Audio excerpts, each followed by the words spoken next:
So Josh, Roman Reigns is a heel, right? He just turned, or did he previously turn, or is he still a babyface, or is that a construct that I'm wasting my time trying to figure out at this point? Well, if you listen to the crowd when he first showed up, there were audible boos for Roman Reigns. Mm-hmm. So it seemed like he was a heel, but also he was cheered like a babyface. But then he sounded kind of like a babyface. And LA Knight came out and he went back to being a heel Mm-hmm. for sure. And then he seemed kind of reasonable backstage talking to everybody. But then he came out and definitely approved of Jacob, like basically murdering Keys in the middle of the ring. So he is a heel. I think if we go by the total number of heel and face actions, he's definitely a heel, just mathematically. Yeah, and I mean, I've watched pro wrestling very long time, and I'm hesitant to assume anything anymore. Michael Cole, I mean, so I like the Jacob Fatu Royce Keys story. Like I like this idea of two guys hanging out with each other, leaning on each other early in their careers when they were training, and as Corey Graves put it, driving through blizzards in Oakland. No, he didn't quite say that, but for $50 paydays and sleeping on each other's couch. But so I like this idea that Fatu, out of loyalty to Roman and family, has felt obligated to live up to his commitment, but it only goes so far. Like Fatu is fighting Keys and they're old friends, but he didn't need to do that extra stuff. Like, and I'm trying to figure, because it wasn't presented to us as viewers that Roman said, don't just beat Keys, end his career. But Cole's framing and commentary is not accidental. It's very well thought out. It's not someone just winging it.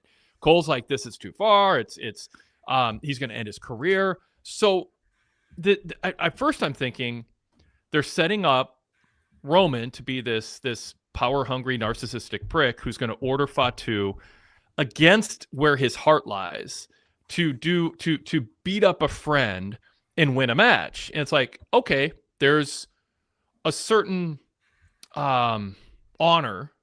It's a weird honor, but I get it. Like that Fatu has towards Roman to fulfill Roman's wishes. But when he takes it to that next level, then we're starting to think, okay, he's kind of liking it too much, or he's doing more than we know Roman asked him to do, we think. And Fatu doesn't seem like someone who's insecure and needs to impress Roman by going too far. He seems like someone who's sort of a reluctant warrior who's torn between, we got a past, but you got in our business, and I gotta defend my family and live up to my obligation.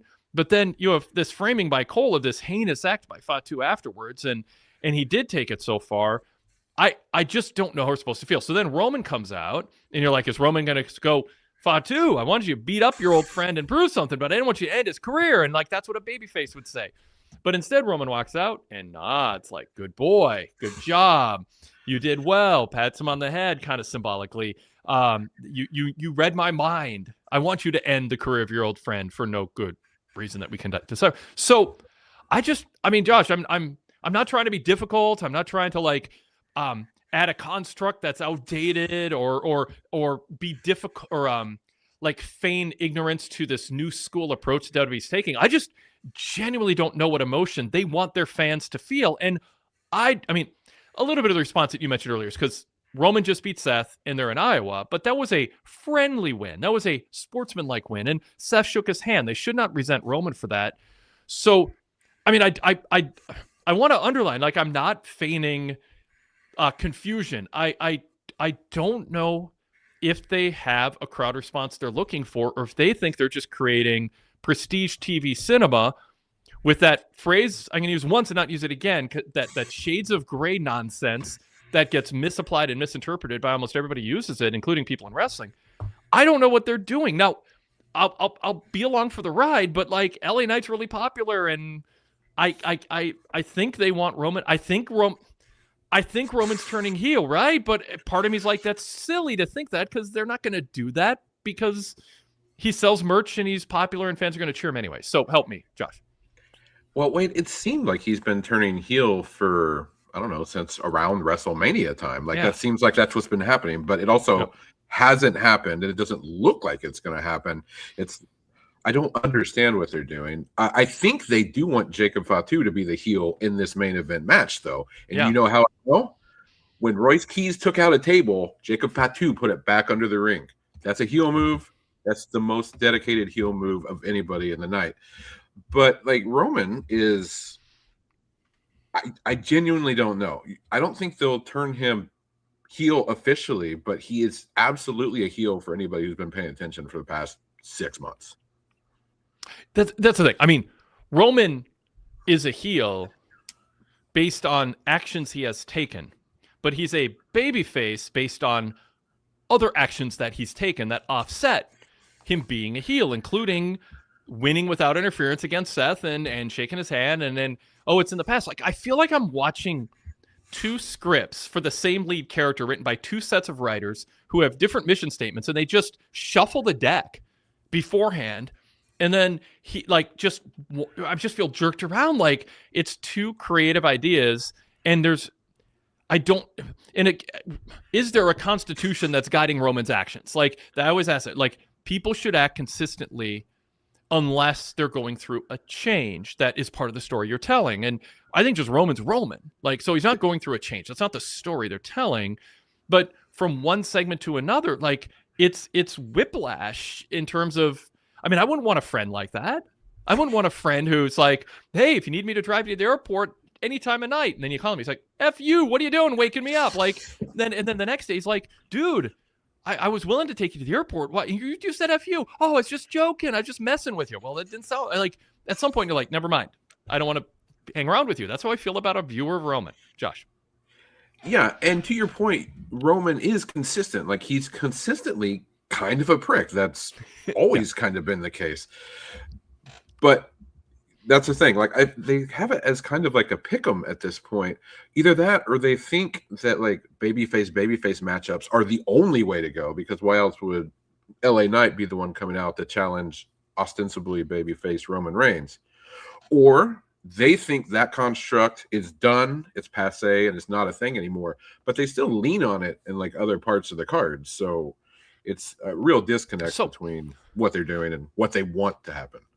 So there's like in the chat, I'm just like noticing, like this MD87 Funko's turning heel, all caps 4 question marks. He's been a heel since he returned. There's only a brief time when he was up against Solo when he was somewhat of a face. So am I just, I mean, like I'm open to it. Is he just obviously a heel and I'm so kind of shell shocked, or I don't know, gun shy, or whatever term I want to use, war term I want to use to say, like, I'm just scared to acknowledge the obvious, but I don't think WWE just is treating him that way.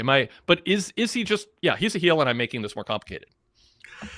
No, because he is 100% presented by the company as a babyface. Yeah. But 94% of his actions are inherently heel, dickish, just kind of very Roman actions. Yeah. And, you used to kind of chalk it up to like, oh, he's just not a good babyface. He's just not likable. But like, if you saw like his like 2-second promo with Kathy Kelly after the SummerSlam match, he was very realistic, down to earth, just like a dude talking to you. Yep. And that could easily be babyface Roman, but he is not. He is making fun of LA Knight's watch. He's being materialistic and yeah, that was quite the lie. Right. I'm like, my watch is not as expensive as Roman, so I assume he also thinks I'm trash. I mean, yes. So the LA Knight. I mean, we're focusing on Fatu and him nodding and all that. By the way, I just as an aside, at the end of the show, a lot of people might have tuned out and missed it. I'll put up a super chat from Derek here. Derek, thank you. That was a very generous super chat here. I appreciate kicking things off. As the show closed, Ray told Roman, I'm the GM of AAA. And Roman said, I do now. So like Brock, he doesn't watch the show. Yeah, he doesn't. Here are Roman's next appearances. August 17th in Buffalo, August 28th in Cleveland, September 14th, Mexico City, October 5th, St. Louis, and October 10th for Money in the Bank in New Orleans. So it's interesting. He could add dates, but if those are the dates at the moment. So thank you, Derek, for that. So I think as an aside, we should just note they're telling this other story with Ray, who and then Roman's like, I do now, which again, he's sort of big shotting everybody. This plays into what happened earlier with LA Knight, and I get what he's saying. What? By the way, wrestlers have told me like watches are the thing because they have to dress. It's like they got to go to the gym. People look down on them. So kind of when you make money, you get the really expensive watch because it's a thing you can wear. That sort of when you're at the hotel counter, like okay, I'm somebody, or I've got money. Don't treat me just because I'm dressed in back in the day Zubas or workout clothes on a long flight. I've got this watch. I'm somebody, and it does sort of give them a little extra level of respect among people who might look down on them, and that's sort of the genesis of that. There's also, of course, just watch culture outside of wrestling where you wear a watch, and it's a status symbol, and I get that, kind of like cars or jewelry or whatever. All that said, telling LA Knight, you talk about how you're a megastar, but you're wearing a Walmart watch. Yes, some people are going to go, whoa, I can't, what a zinger. But it is such an arrogant, pretentious, materialistic, like snobbish thing to say that you can't just go, well, that's Rome and he's just kind of cocky. You kind of love it. Like, I don't think fans are going to, some fans, like, they like Conor McGregor and Money Mayweather and all the materialistic stuff, but that's sort of a heel act that you sort of go, oh, I kind of like he's a star in boxing. But in wrestling, you're telling a different kind of story, Josh. You're like, who do you want me to cheer for? Not just who's a big star that I want to pay to see in his next fight. So that was kind of weird too. And that's why, I'm wondering if genuinely, like, even though he's been a heel in all these different ways, even if the company hasn't framed him that way, maybe that's what this is now. Sadler version 3 in the chat goes, 99% of my lifetime as a wrestling fan, this would definitely be a heel turn, but not in this year's WWE. And that is where I'm coming from. I like, why would anyone continue to cheer him other than the aesthetic that we just are here to watch stars interact with each other in heated situations? Sadler says the post-match of SummerSlam was the only facing Roman's done this year, but it is, as you said, Josh, it's the way the company talks about him and frames him that makes me think something else. So I don't know. I don't know. Maybe he was just jealous that his Shield member gets to be a babyface leading a heel faction. He wants to do the same thing because as far as I can tell, the Usos and Jacob are also absolutely heels, despite cheers they get. Yeah. Here, BJF7889 says, I don't want to cheer the guy who's snobbish about watches. It's a weird statement to make, but it's Derek Mitchell says there is a whole watch culture from guys like Roman Reigns, Cody Rhodes, LA Knight, outside of WWE, LeBron James, Conor McGregor, Money Mayweather, who I brought up. And the culture goes back to the 90s. Guys when they made their money, they'd buy an expensive watch because they couldn't drive an expensive car because they were always in rentals. And, they couldn't, whatever, they were wearing gym clothes. So it was kind of a way to say, hey, I'm somebody. So yeah, I don't know. We've been saying this every week for months right. Roman has just, walked in the building and the guy hands him the belt and he acts like he's beneath him as a human being. And now he's making eye contact. Like, that's the part that's confusing to me is he was more heelish 2 months ago before I started harping on that for 3 weeks or 2 weeks. And then all of a sudden he started making eye contact like you should when a waiter refills your water. He's like, thanks. Just, you don't have to chat him up, but like, don't treat him like subhuman. So there's things Roman's doing that make me think, no, he's actually trying to be a babyface.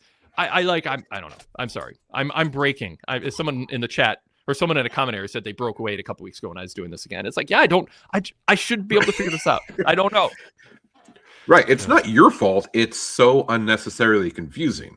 Like, nobody in the chat has a very good answer either. Half the people are saying like he is a heel. He's been a heel. The rest of the people are saying he's definitely a face. That's just, it's that unclear. That's a skill issue on the writing team or the performance or something. Yep. Mark Biscotti says Roman is just trying to make LA Knight look relevant by dropping those BS lines. It's flimsy at best. I don't even know. Sadler adds, could this be WWE's theory? They only care about heels and faces in the undercard where those wrestlers need straightforward characters for fans to react, but the top stars don't need the heel face dynamic. Yes, in a way. I honestly think that's probably the closest to accurate. That's how they're presenting everything. But LA Knight's a babyface. Royce Keys is a babyface. Seth Rollins is a babyface. Cody Rhodes is clearly a babyface. CM Punk's clearly a babyface. So they are present. It's like everybody's a babyface no matter what. Right. Except for Basically, apparently in WWE's eyes, once you get past a certain level of star power, you're automatically a babyface. yeah, Because there are like no top level heels, like zero. And even when they try, it doesn't work because they're such a big star that the fans just cheer them anyway because WWE hasn't been telling heel stories well at all. So they're giving yeah, you no reason to boo a main event heel or cheer a main event babyface half the time. yeah, yeah. JC4I says Roman is bigger than the program. I like this. Standard deviation 1 says Roman is mathematically a heel. Mathematically. Yeah. There's a lot of things that are something mathematically that aren't in effect. Yeah. I don't know. Derek Mitchell says it's hard to consider Roman was a babyface since his return 2 years ago at SummerSlam, attacking SummerSlam. Did he attack SummerSlam? I think I typo in there. Yeah. Okay. Yeah. I mean, I think it's worth talking through. This is a very big deal, and I think, like, I want to go full circle back to well, first, actually, let's talk about the LA Knight segment first before we kind of circle back to Fatu, because I like LA Knight getting this spot.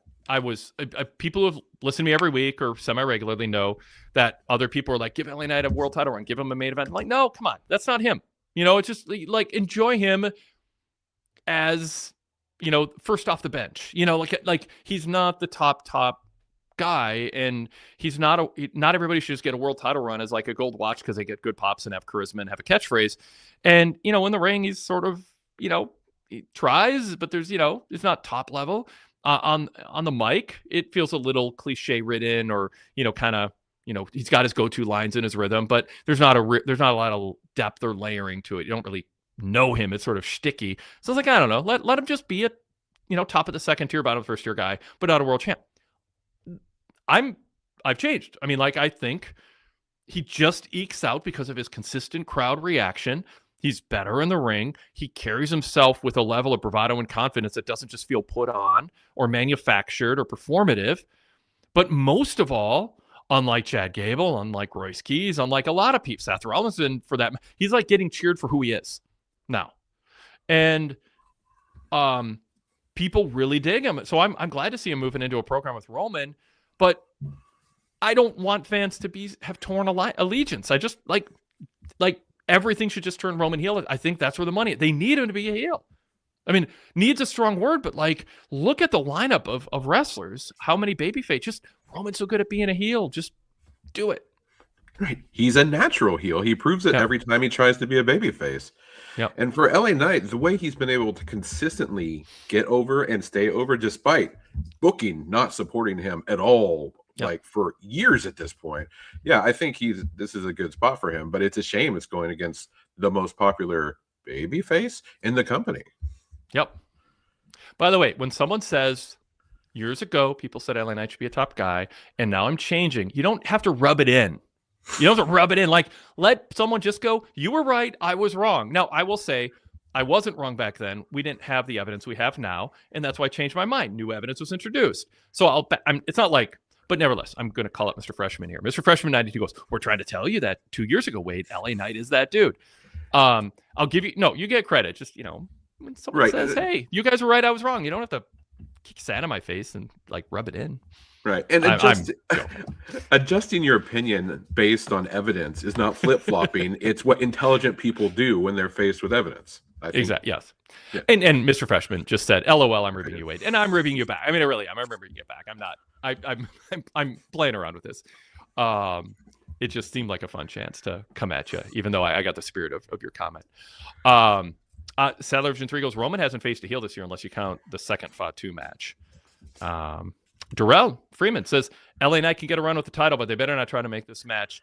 Or they better not hold out on this match for 2 months. That's overdoing it. So it sounds like Roman goes, you haven't won a tournament, you haven't won a battle royal, which I love. Like, yeah, that's how you decide who the best wrestler is, a freaking battle royal. I know we accept the Royal Rumble, but it's a really stupid way in a sports context to decide who the winner is. A random draw, and then like Roman hide out at ringside for 20 minutes and then hop in, and it's just, let's try not to think too hard about it. But let's not make the battle royal the the way that you would earn Roman's respect that you earn a one-on-one match with him. Nevertheless, I get in the context of how WWE presents their product. That's a natural thing for Roman to say.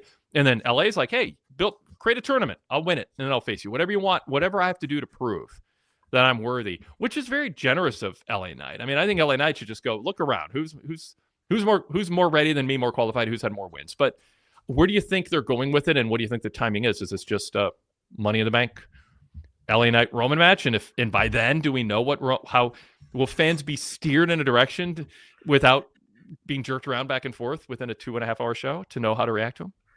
My prediction is they drag this out until Money in the Bank, which is not far. That's not really a drag out, but that's where LA Knight will get his title match, and we will still not know. We'll be having this exact same conversation on the Go Home Raw. We don't know if Roman will be a face or a heel going into that match, and then I assume LA Knight will just not win. And there will probably be bloodline interference, and we still won't know if Roman's a heel. Yes, I mean, LA Knight made basically the same point that Seth did, and even said that's the same point Seth made, was that he had a chance at Roman, and Roman used like 6 people to interfere in the match to help him win, which is his modus operandi for like 3 years there. But I mean, Knight is right. He just won, like he physically won the match at SummerSlam, the face 6-person tag match at SummerSlam. Seems like that would be enough. And like you said, there's not like any other challengers just lining up. Oba apparently still doesn't care about cashing in as King of the Ring.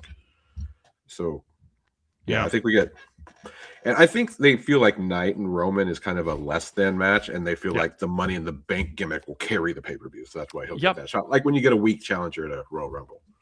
Yep. No, I agree with that. I think there's just a level of being like, I think wrestlers who get enamored like with their paydays and their merch checks kind of then just go, well, I'm above heel face. Like, and then the writers start writing them, oh, I'm above heel face. I'm just Roman. I'm just what I don't know. I mean, I am, as I said, WWE is doing in the lead up to WrestleMania. I'm flailing a bit for explanations. I'm looking to conspiracy theories and casting aspersions to try to make sense of this all. And so my final, I want to say final because probably isn't, but my question to you is it, should we address why it's important or why we think it's relevant, whether he is presented consistently in a way where he is framed and the reactions of everybody around him are, yeah, this guy's a jerk, you should want to root for him to lose. Is that important, or is it, I mean, I don't want to poison the water when I say, is it better to just leave people bewildered and have a muddled picture of who he is instead, because I don't know, it keeps people on their toes or it keeps them mysterious. Like, I roll aside, is there a valid argument against him just being, what's the argument for and against him being an actual heel? Well, the argument is, and I think Todd Martin has made this argument, is that you can't actually turn Roman heel. Even if you physically turn him heel, like he does something heinous, like he murders Danhausen and like breaks Joe Henry's guitar or something, like Roman's like star power is just so overwhelming that I assume that most people and WWE themselves think they're not going to be able to actually get fans to boo him.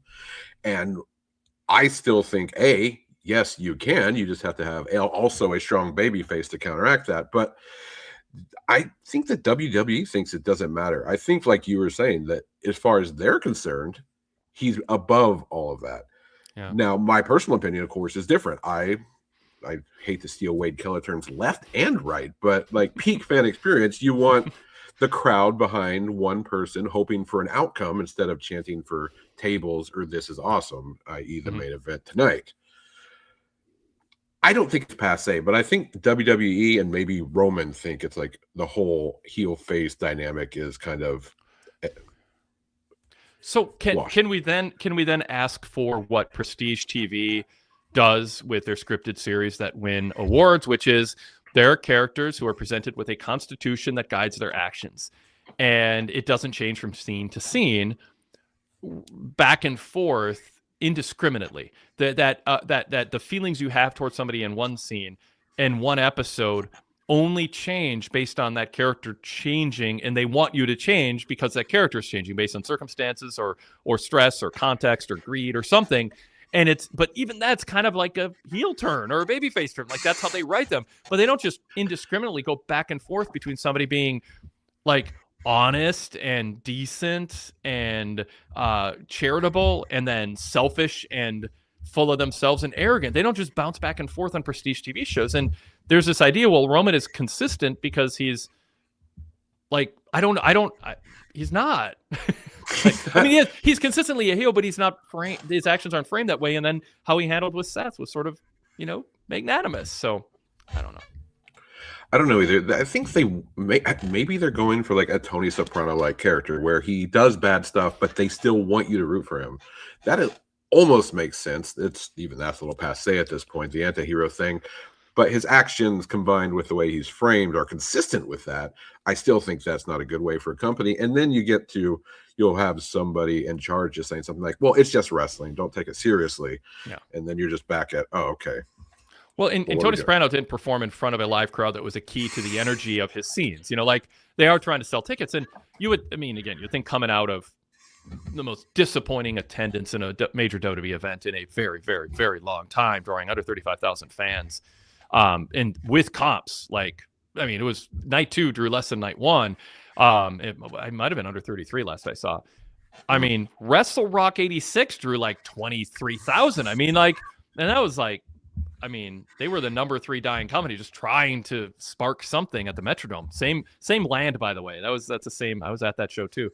I went to night 1 of SummerSlam, and it's like the fans loved EO, but during the 6-man tag, it was interesting. I talked about this on the VIP roundtable on Saturday night with Todd and Rich for VIP members.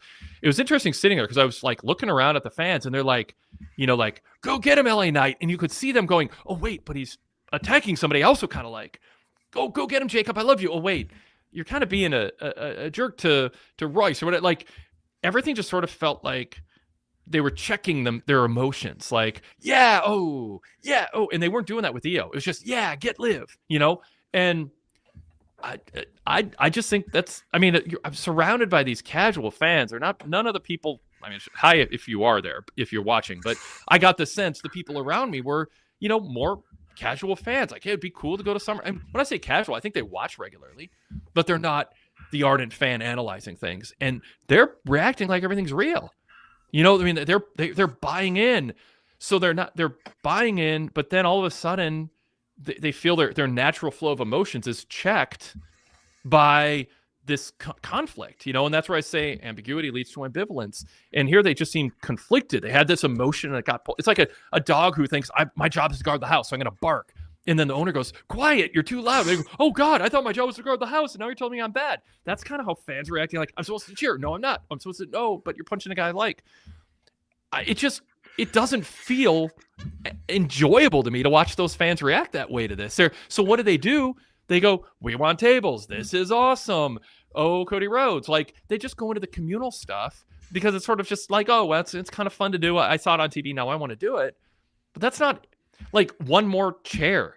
Josh, we got that tonight. One more chair. That's because they're not invested in Royce Keys. There's not enough. Royce lowers his straps and it takes him 15 seconds and then Jacob recovers enough to attack him. It's stupid. You're in a fight. Don't lower your straps like you're Jerry Lawler in Memphis in 85. Nobody cares. You haven't established that. I'm not anti-Royce Keys. I think WWE should put him in some squash matches or matches where he there's a Grayson Waller type heel and he's oh, you're done now, and Grayson's backing down, and then he lowers his straps, and Grayson's oh crap, I poked the bear. And then the announcer's yeah, you don't want to get Royce mad. You have to establish what the lowering of the straps means in canon in this era for people to react to it. And it's just this derivative thing from another era that's done in this half-assed way with no context that the current generation doesn't understand. It just makes Royce look undisciplined and kind of pokey and boring as he's look at, I'm lowering my straps. So the crowd, they just lost their way on so many things that they do that they're going through the motions on. And then fans just chant for one more chair because they want to be cute and they want someone around them to laugh. And what else are you going to do when you don't have fan favorites to cheer other than, it still works because they cheer Otis and Tozawa. They're popping for Io Sky. They actually do love certain wrestlers and they cheer for them 100% when they're against a heel. I just don't get why they're complicating this so much. It is unnecessarily complicated.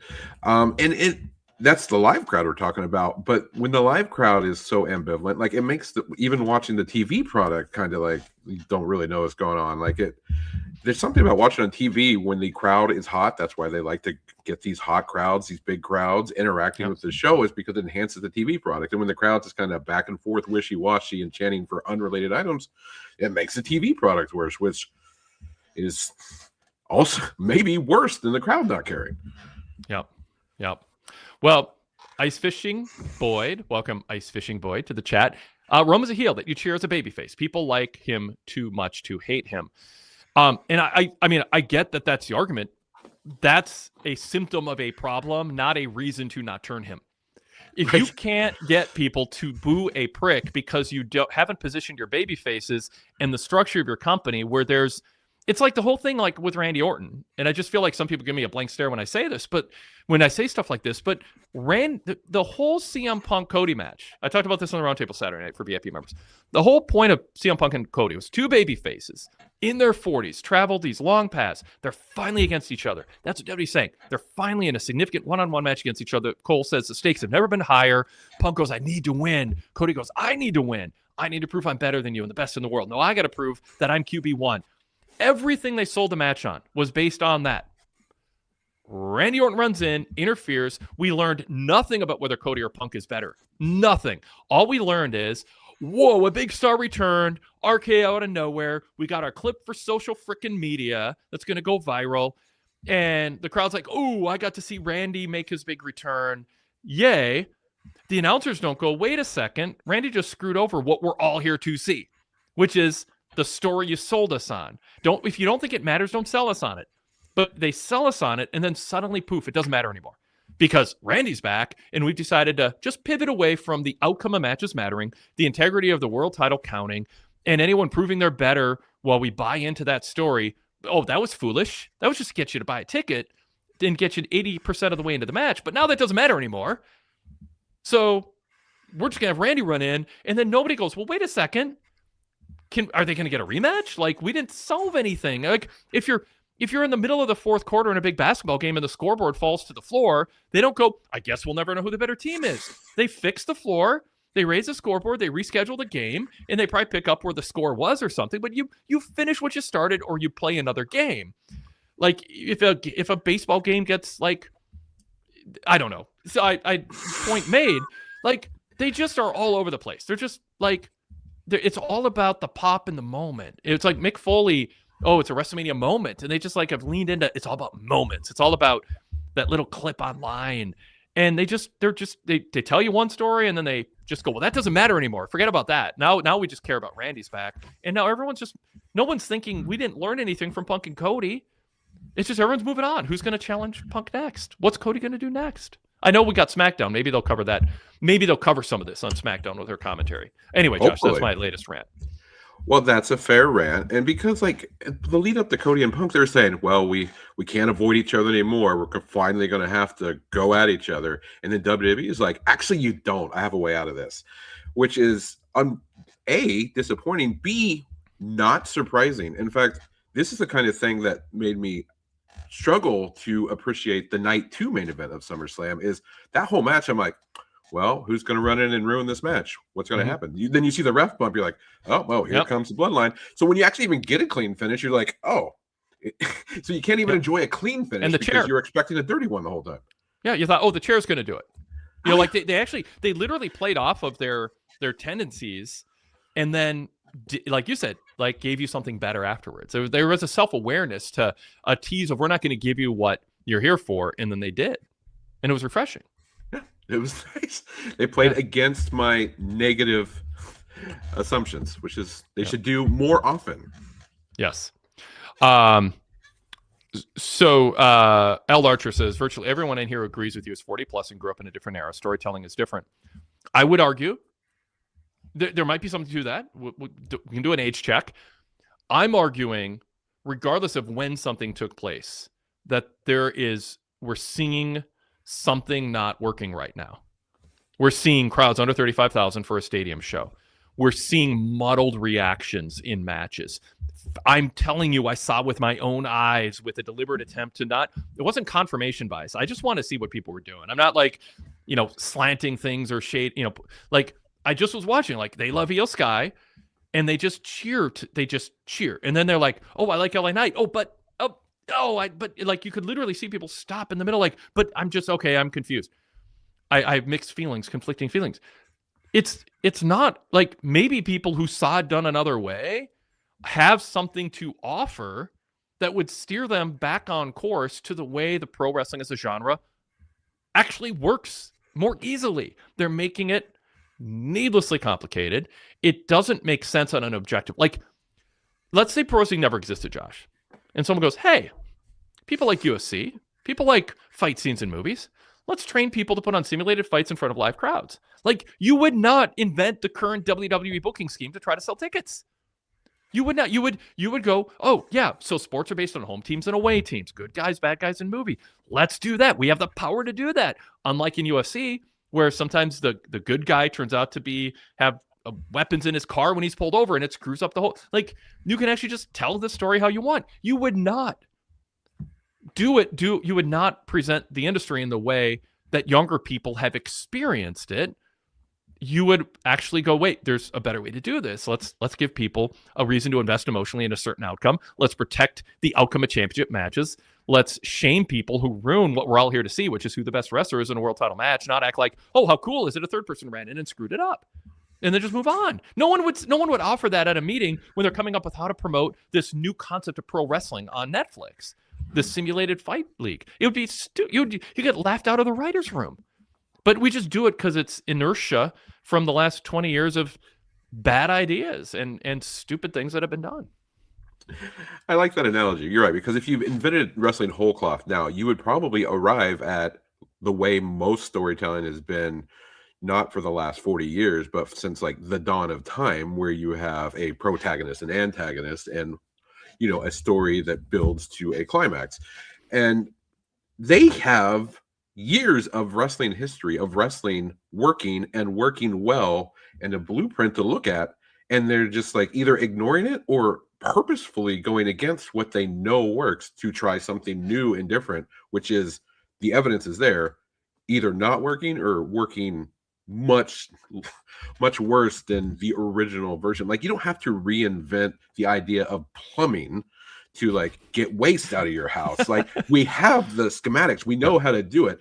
Yeah. Can you make some changes? Can you get like a smart toilet that knows what's going on? Sure, that's an advancement, but you still got to get the stuff out of the house. You don't just come up with an idea of just shoveling it in your backyard. I mean, people do that, but that's not a solution to the problem that at this point you have made, because you already had the solution and it was working fine. You said last 20 years of mistakes. Yeah, but the straight heel face storyline dynamic was alive and well like 3 years ago with Cody and or Sammy going for the title, because that's the easiest story to tell and it's the most successful one every time. It was alive with Becky standing up to live tonight. Right, Becky. But then we complicated with Stephanie McCare. Of course, right. And Becky, we're ignoring the fact that Becky is, by all accounts, a heel. But since she showed up in her husband's hometown, she is now a face, which I guess we accept that. Yeah. But yeah, it's very straightforward stuff. They are needlessly complicated for unknown reasons. So let's see what the chat's saying about this. BJF says Tozawa got one of the biggest pops of the night. Although he's a mid-carder, he's unambiguously a face and likable. So yeah, it shows the construct works. They're reserving it for the mid-card. I mean, that they just apply that to the main events and maybe they'd sell 50,000 seats instead of 33. Mr. Freshman says, I'm 34 years old. This is in response to Al Larger saying everyone's over 40. I'm 34 years old and agree with Wade's assessment. I'm disconnected with WWE's storytelling. Mark Biscotti said Wade needs to gatekeep this rant and sell it to Triple H. Sadler Vision 3 says, I'm under 40 and I agree with Wade. I think face versus face makes sense for top guys when the time is right, like WrestleMania. Other than that, I think Wrestling Feud should be face heel. Yes, exactly. Al Larcher, things are not working. I agree. I think it's formatting of the shows with ad interference and short matches. I don't know. I'm just pushing back that this is the actual issue. These shows have no wrestling. When's the last time you let off a show talking about a great matches? I don't know, Dragunov or Carmelo Hayes. I mean, I don't know if we led with that, but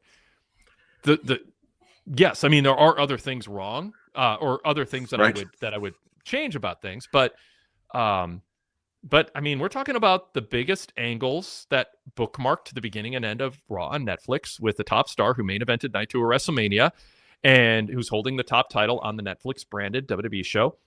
If Roman was just having great matches and he was, that we talk about that, but that wasn't what happened tonight. Right. I would have loved to have led off talking about how awesome Jacob and Royce was and how hot the crowd was for either of them, but that's not what happened. No, it isn't. Exactly. Yep. Kamonti Smalls, but wait, according to Triple H, the booking is because the current stars are over because they followed the booking as intended. You're not to question the booking and focus on talent, not creative. I don't know that it's I know there's a lot of pressure on Paul Levesque, but I'm not looking. I do not. How do I phrase this?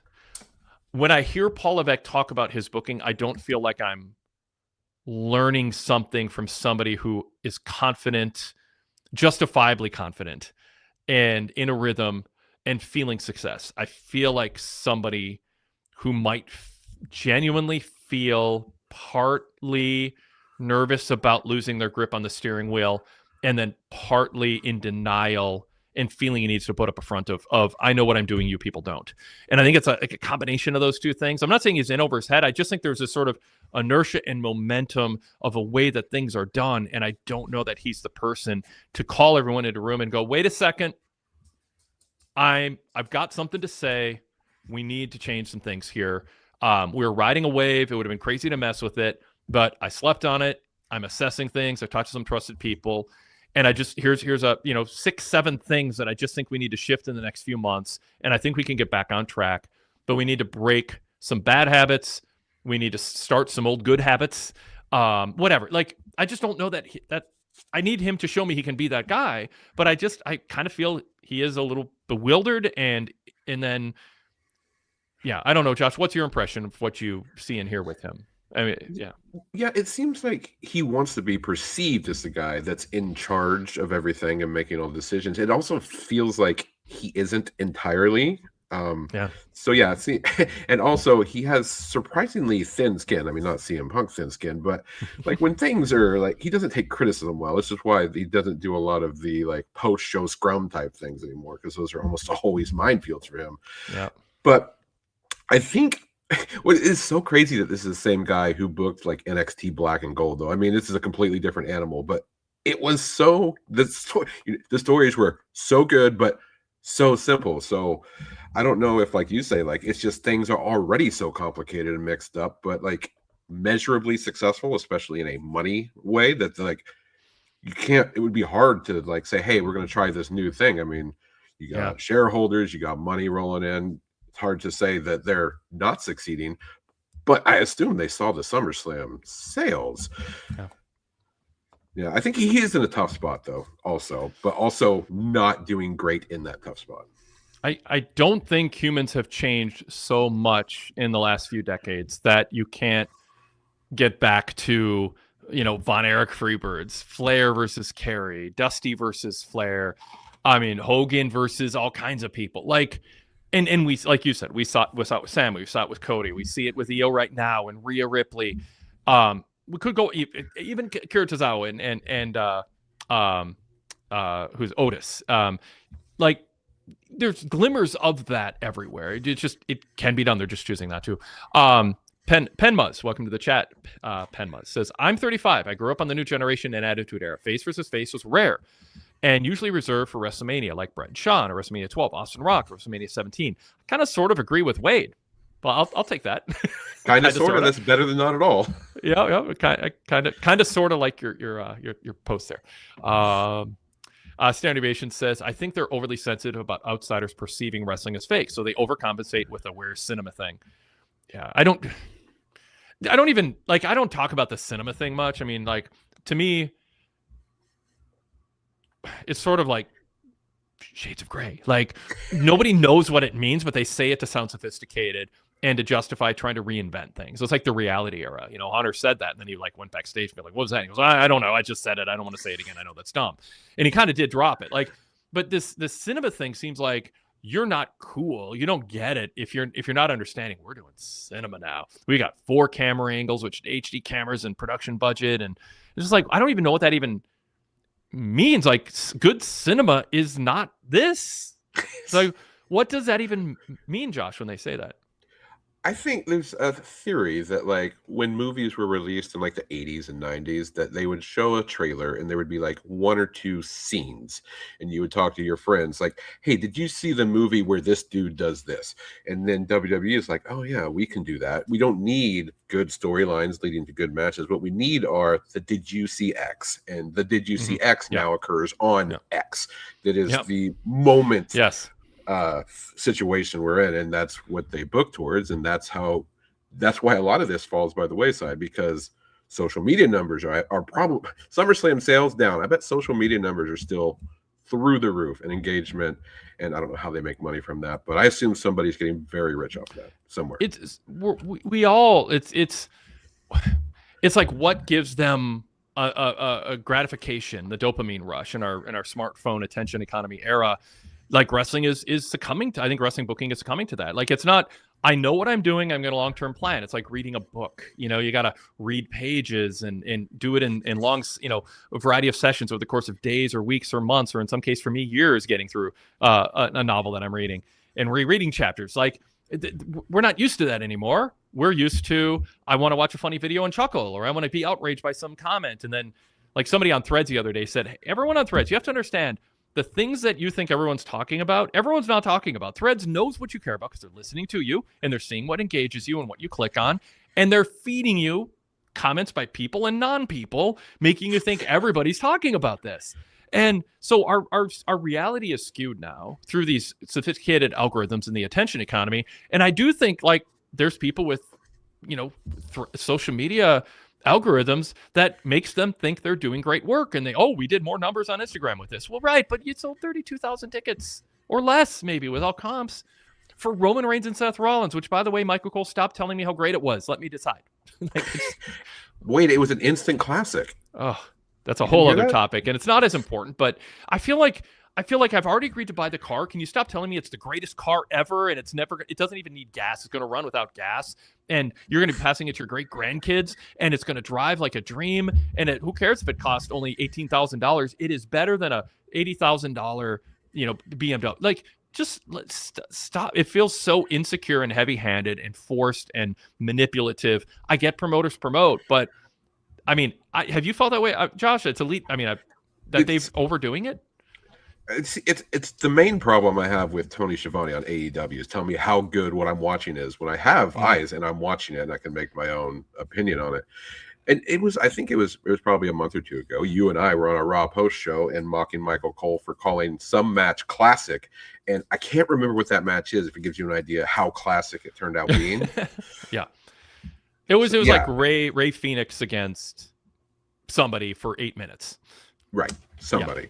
Yeah. Well, they also told us that like Penta and Gable had also an amazing match. I'm like, they had a pretty good match for the time allotted, but like, I mean, I feel like they're telling, like, it's almost like a guilt. If you didn't go, there were 30,000 empty seats for you. You could have gone, and you missed this. It's like, as Todd Martin said on the roundtable, it was like, it was kind of slow and laborious for like 12, 14 minutes. And then it got kind of good, and it got really good. But then it was WWE style. We've seen it before, and I'm not like ripping on it. I'm an advocate of WWE style in general, but Roman can belabor things in a way that Triple H has done in his career, and there's others too. And it's like, and now you just go into spamming finishers and kickouts and cutting to fans who are mugging for the camera with the oh my god face, and eventually somebody wins. And I mean, it's good, but it's not like they reinvented anything, and it's not like it was a match that was sold as being bigger than the fan perception was. And now I don't think I'm alone in, like, I think the average viewer out there who watched it, and some people do think they saw a classic. I think they now think they saw something that was better than what they thought when they were experiencing it in real time. I do. I mean, I do think there's been a kind of a gaslighting into thinking something was more special than it was. And I wish I could just talk about how good Seth and Roman was. It was a really good match. That's what I wrote in my live report. And they're like, well, wait. Now they're telling me it was way better than a really good, satisfying main event match that maybe went a little too long, but whatever, that's kind of Roman. And I don't know, I just started resenting the match instead of enjoying it for what it was. I went the opposite way. Like, during the match, like, I did not like it. I hated the brawling for the outside for however long. It was slow. And then, like you said, it was finisher spams, ref bump. I'm like, oh, God. And then when it was over, I'm like, oh, they did the ref bump, but there wasn't interference. And all of a sudden I started reassessing. I'm like, oh, you know what? This actually was really good, especially if you could have taken off the 8 minutes at the beginning of them brawling through the crowd for no reason in a complete what happened to the rules moment. And then so I'm like, I coming off the show, I'm thinking, man, this is really good. And then I get to the post show and they're like, that was an instant class. I'm like, oh, it wasn't that. Yeah. I'm like, here's the thing. I'll probably never watch it back. So I don't even know how I feel about it anymore. I went through a range of emotions on this thing. Yeah. I mean, it all those, I mean, I had a very similar journey to you. I mean, but I kind of knew, it's kind of new. I mean, it's Roman. They're going to do a walk and brawl with no countouts. They're going to have the cinematic, look at us. We're staring at each other. It's cinema. They're just so like enamored with themselves. And there is an element of Roman. I think Roman is brilliant in so many different ways, and he deserves to be the top star and all that. But there's a little bit of kind of get over yourself. I thought it was actually the LA Knight comment about the scrunchy face. I thought it was amazing because a couple of weeks ago I just said, Roman's got his just bored face and then the sour lemon face, just and it's like, if you're going to talk about cinema, maybe show a little more range as an actor than those two things. And then LA Knight goes and calls him out on it. There's two modes for you, and one of them is scrunchy face, and that's when LA Knight's music played, we got scrunchy face again. Roman had been showing more range in the last few weeks, but I thought it was like, wow, I assume Roman approved of that. I mean, I think Roman is secure in himself. But I think there's a level of being self-enamored with cinema that is kind of losing sight of what the ideal peak fan experience is, which is an emotional engagement, rooting for an outcome in a match and popping for kickouts, not popping because you saw yet another near fall. So this is on a way to being something Michael Cole called classic. And you're kind of thinking of it like removed from the emotions, but judging, am I witnessing something that will be considered great, instead of just getting lost in the moment. And I don't know that I think they got there at the end, and that's why I said it was a really good match, but I'm with you. I started resenting. I started just going, okay, stop it. It's like, Willow, I know you're nice, but Willow Nightingale, tone it down a little. I just felt like it was too much. So, it was a lot. Yeah. Okay, let's see what the chat's saying. Derek Mitchell says, Michael Cole told us tonight Roman versus Seth was one of the better SummerSlam main events. I haven't watched wrestling for the last 44 years. I like that they're reserving it for SummerSlam, not WrestleMania. Right. Yeah, not house shows. Right.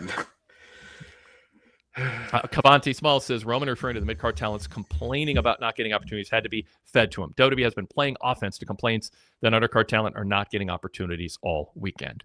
Interesting. Mr. Freshman says, I thought it was a great match. And I have no problem with anyone thinking it's a great match. I want to be clear. If you thought it was great watching it, you felt that. You did not need Michael Cole to tell you that. But even if you thought it was great, did you not think, maybe I feel like I'm being told how to feel, even if you felt that way? Because Cole's, like you said, Josh, Cole has done it. We've called him out on it. Yeah. A couple of things that I want to move on to other stuff from the show. Right. It was 2.5 hours. I'm excited to talk about other stuff. We'll wrap up in 10 minutes. You know, Josh, the pace. Derek Mitchell says, I'm 54 years old, and I completely agree with Wade's assessment. I was really hoping for a definitive direction with Punk and Cody, but with Randy Orton's return, we didn't get the answer. And that does piss me off. That WWE sells you on, and the wrestlers sell you on, it's about who's going to win. You're going to watch. We're going to see who's better. And then Randy runs out. Oh, it's a moment. Randy's back. And nobody talks about what a shame it is. We didn't get to find out who's better between Cody and Punk. It just but they're going to try to sell us on another match that we need to know who the better person is. But really, you're just going to be watching like you were with the thinking, oh, it's just going to end with interference or a chair or whatever. You're just waiting. It's like the Horseman run-ins back in the day. The crowd would just look to the entrance stage, knowing the Horseman were going to run out and attack whoever Flair's opponent was.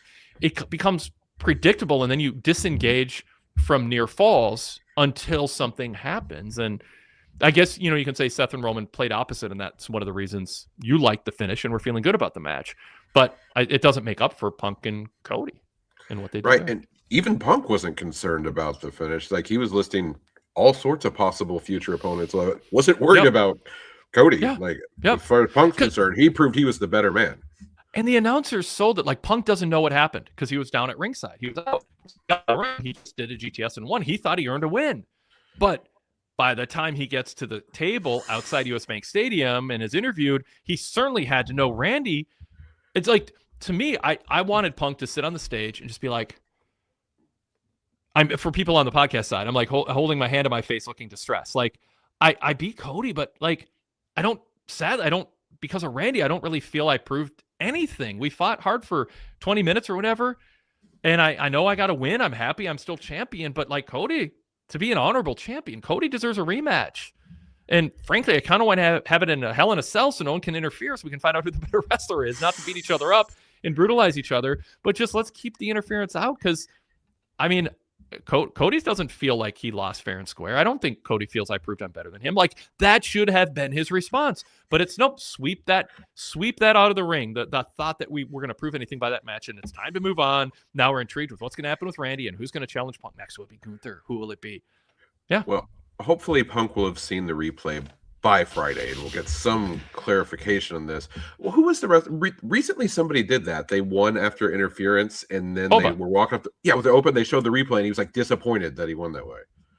Or was it Oba? Am I? I don't remember. I jumped on that because I know Oba brought up that he lost because Lesnar kicked him low at the beginning of the match, and it wasn't complaining. It was like, do you really think you got rights to brag as much as you are over that? So I like when wrestlers incorporate the actual context of a finish, and it should not be framed as whining. But yeah. All right. Let's see. Kavanti Small says, Wade, if talent aren't impressing your management, it's their fault. Never blame creative for the current quality of the product and decreasing metrics, attendance, and ratings. There's a little sarcasm there.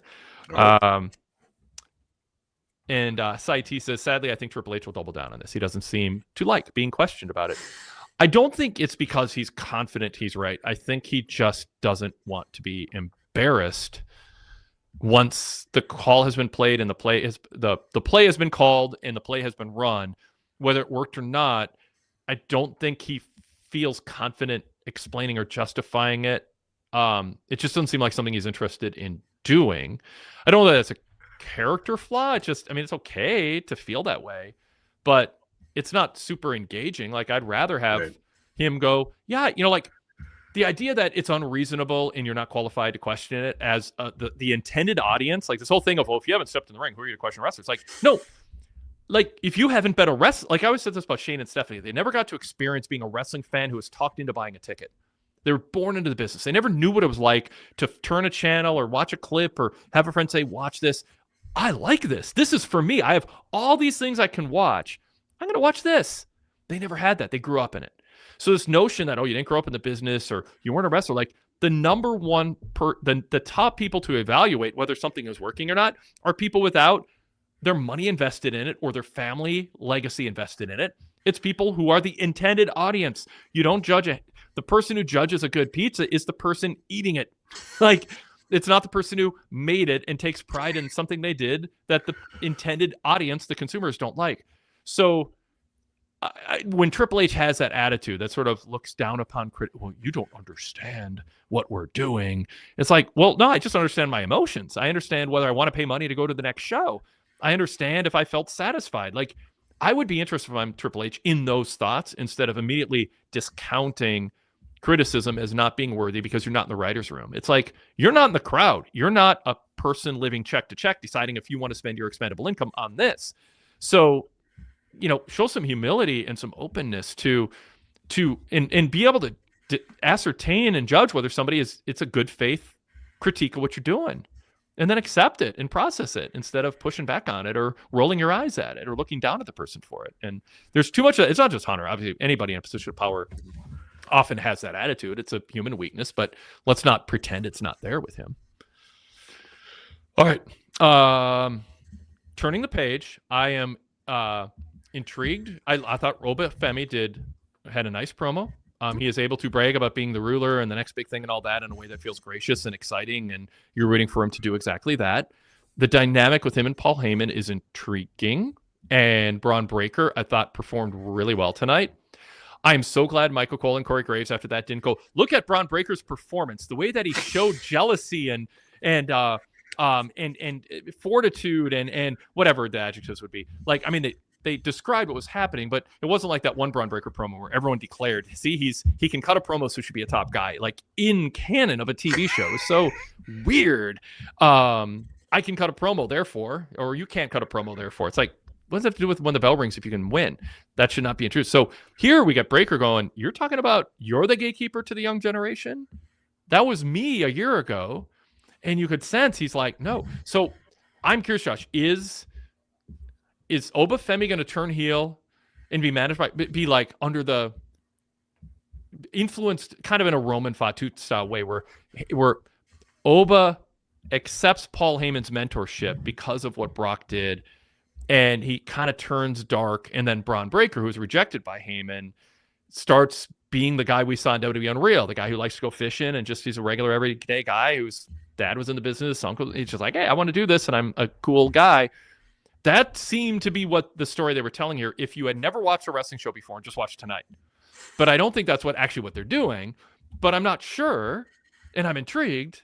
And I like Breaker's performance, and now I want to see Breaker against Oba, but I am a little worried we're not going to have any, like, consistent reason to root for against either of them. What do you think? Yeah, I thought, like, this is what we would call one of those, like, intriguing segments where, like, I don't know what they're doing, but I appreciated it, and I'm interested to see where it goes. So, like, Oba with Heyman is interesting. Like, would that necessarily entail a heel turn if he joins with Heyman? I mean, coming out of this, Brock is basically a babyface at this point. So him putting Oba over and Heyman by association and distancing himself from the Vision as well he should is all babyface material. So that's a direction they can go. Like, Braun is a heel, but he would be a pretty easy turn to make a solid babyface. Yeah. And can they turn Oba heel? Is that even like a real option, or is he just too much aura like Roman Reigns? Like, even Paul Heyman, I don't know if could get that figured out. I genuinely don't know what they're doing. Yeah, no, and by the way, I'm okay with it not knowing, but I'm worried if I used to say, I just trust, like this will play out. But I don't know that I trust the mindset going in it. I think it is cinema. Braun is feeling jilted by he was going to be the next big thing, and now it's Oba, and I liked him confronting Paul and going, hey, he's your new best friend. Like, that felt real. Like I felt like, yeah, Braun, I could see if I'm Braun Breaker feeling like Paul has seen Oba as now a bigger person to latch onto than Braun, and Braun is feeling jilted and feeling discarded by somebody who he looked up to and was his biggest booster. But I don't know where that takes us from here. And so I'm intrigued at the moment, but a little worried they're just going to play the cinema game, and there's going to be people rooting for Braun in a way that undercuts what should just be, I want to see Oba plow through all these heels. Like, sometimes that simple formula works, and that's what I'd be lining up. I'd be lining up heels for Oba. I'd look for, but I don't know. I mean, they got a lot of TV time to fill in. I know the industry is different in terms of revenue streams and trying to keep people engaged on TV. I just think there's a way to do both. I mean, Braun is a good heel for Oba to go through. Right. A. B, I mean, after that, you can turn Braun face maybe, or whatever you want to do with him. But yeah, I'm with you. Like, my only concern is, are we actually going to get Braun and Oba, and are we actually going to get a definitive, like, direction into it and coming out of it? Like, or are they just going to have a match where nobody gets over? But, like, Braun, like, that poor guy, like, he was basically in the Oba position a year ago, and now he is tag team champions with Austin Theory. I mean, there isn't much lower to go.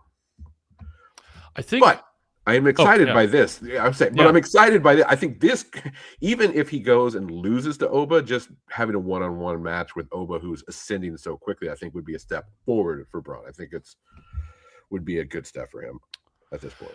Yeah. Well, like, Sadler Version 3 goes, nah, Oba can't turn this fast. No. But I agree. Like, I mean, Oba is like just this organically, genuinely popular, nice guy. He should not turn heel. But going back a few months, I said WWE has an Obafemi problem. They are not going to know what to do with this. It doesn't fit the construct of how they're promoting cinema right now. they don't have the heel. No, they don't have the heels lined up. Now, can you have Braun Breaker as a heel with Paul Heyman? Can you have maybe Bronson Reed, Drew McIntyre, Gunther, eventually, and then let's say that gets you through 14 months. Then you got Cody Rhodes turns heel or CM Punk turns heel. Roman Reigns obviously can be a heel and take on Obafemi. There is a list of established people in their 40s and younger talent who want to be the next big thing.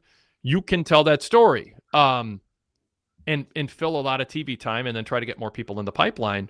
But Oba's he's physically bigger than everybody, and Hogan was too. So you can make it work. You know, Hogan towered over a lot of his opponents, but it's still it's a problem. It is a bit of a problem if they don't put all their energy into, you know, coming up with heels who people want to see lose, but also making Oba in some form or fashion feel like he is vulnerable. And that's a challenge. That is a problem. It is a solvable problem, but it takes attention and a plan. Right, and they can't just do like 3-match series with everybody like they could with Brock. Like they can't have Braun and Oba go 3 pay-per-views in a row against each other. I mean, they could, and they could even make it work, but like that's not going to do Oba any favors in the long run. And you're right. I don't think. Hopefully, they get Bronson and Drew back soon because they are big guys who can go toe to toe with Oba. So hopefully, that's where they're going. I've defined Logan Paul down a little bit, but I mean, I think people would like to see an obnoxious Logan Paul get smashed by Oba, and people would pay to see that. There wouldn't be real doubt over the outcome unless you're thinking, well, Heyman will interfere, or, you know, Heyman will have his people interfere or whatever. So 7-Eleven says Braun Breaker's had so many high profile. I'm sorry, Breaker has lost so many high profile matches. I can't take him seriously. Yeah, I mean they haven't protected him in that way. 7-Eleven says Breaker has lost so many. Oh, I just clicked that. Okay. Here's what I'm looking for. BJF says Braun was good tonight. His performance was good as the annoyed guy that was peed off that Oba has taken his place, and I liked the confrontation with Heyman. Darrell says they use that standing there facing each other moment. It's like a story when it's just a simple moment. Yes. Right.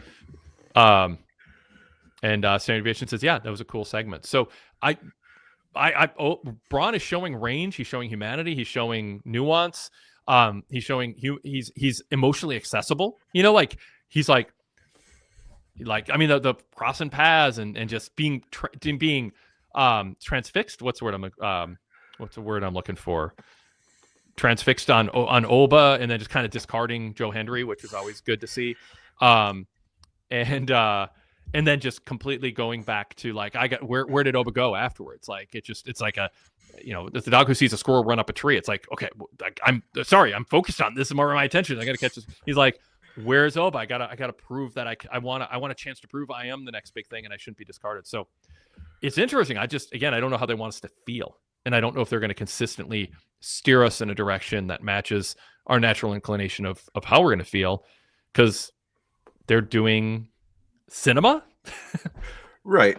Well, like going into WrestleMania and even SummerSlam, like what most people's like primary match they were interested in was Brock and Oba.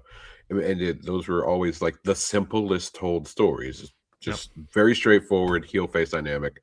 And if they can just keep it simple, I mean, they don't need, like we were saying earlier, they don't need Braun out there cutting, you know, a 5-minute solo promo that he can then brag about in the promo.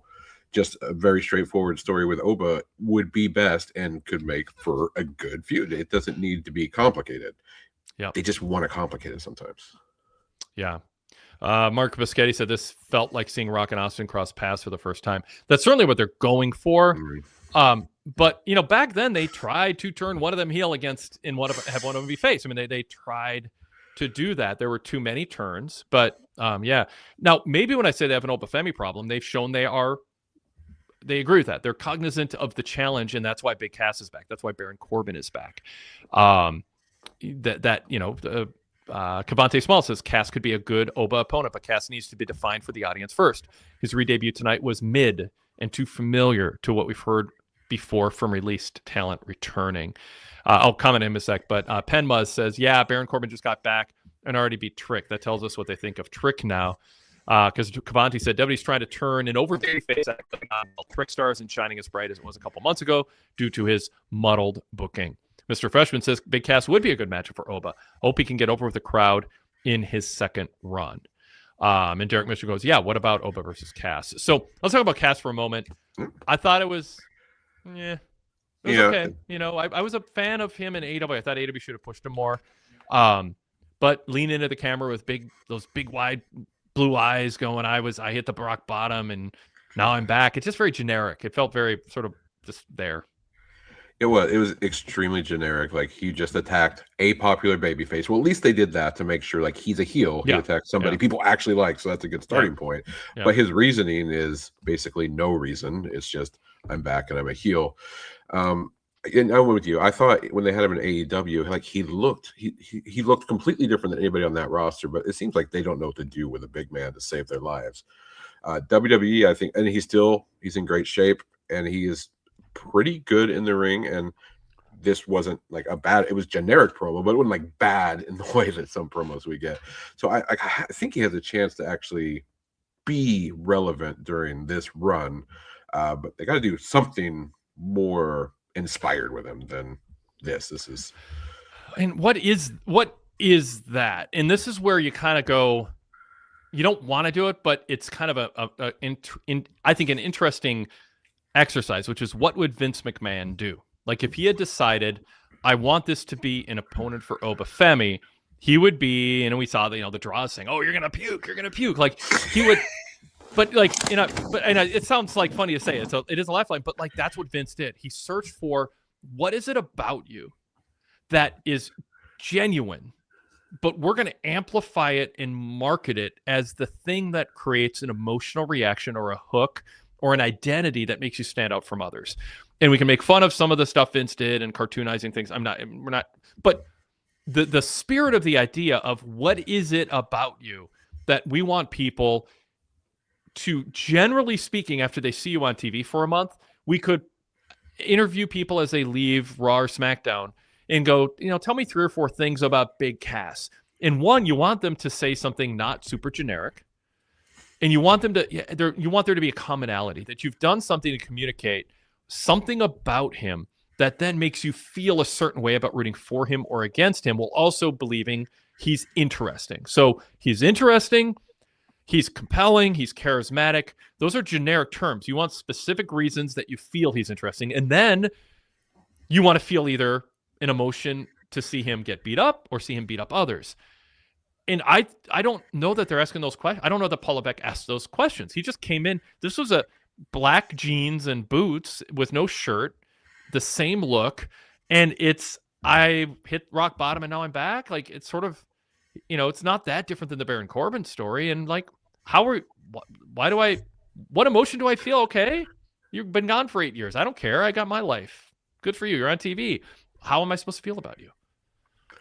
Yeah, I actually thought the vignettes they were doing prior to his debut were at least kind of interesting. Like, him kind of as like the next guy that like failed, and like that has character beats that you can associate it with it. But this delivered no character beats. It delivered generic heel line, like number 4. Mm-hmm. So here's what I'm going to say. I hope their answer isn't bring back Enzo. I think that's the wrong direction. Yeah, but Enzo at least had personality. This was kind of like a lack of personality. But I feel like it is there. His real life story, which they hinted at in those vignettes, has strings to pull at, but they were not pulled at during this. Having him say, like, I mean, I don't even be too specific because it's like, it's not my job to come up with the single best gimmick. But like, if you sat down and talked to him and then you watched his body of work and then you look at the lay of the land in your roster, like, you want there to be something about him that you and I can be talking about right now that's very specific, that makes him interesting, and then you have an emotional reason to root for against him. And it's not there. And like Jim Ross would always say on commentary, the most important thing isn't calling moves, but he was really good at it, and calling near falls and reacting to wins. Those are all important. But the thing you do most during a show is ask questions so that you steer viewers to be thinking about the thing you want them to think about, without, by the way, telling them what to think. So you would ask a question: how does Braun Breaker feel about this, or how does Roxanne Perez feel about the way that Liv talked about it? Whatever story they're about to tell, you want to flag it, but in a way that feels just as a casual aside, like, oh, hey, it's a natural thing to ask. That subtly makes people start thinking on track, and you steer them towards a reaction to something. And with Big Cass, like, I want there to be like some things you could ask questions about him, like, but there's nothing. And they need to behind the scenes be doing that, and I don't know that they are. I just don't think it's crossing their mind. I don't know.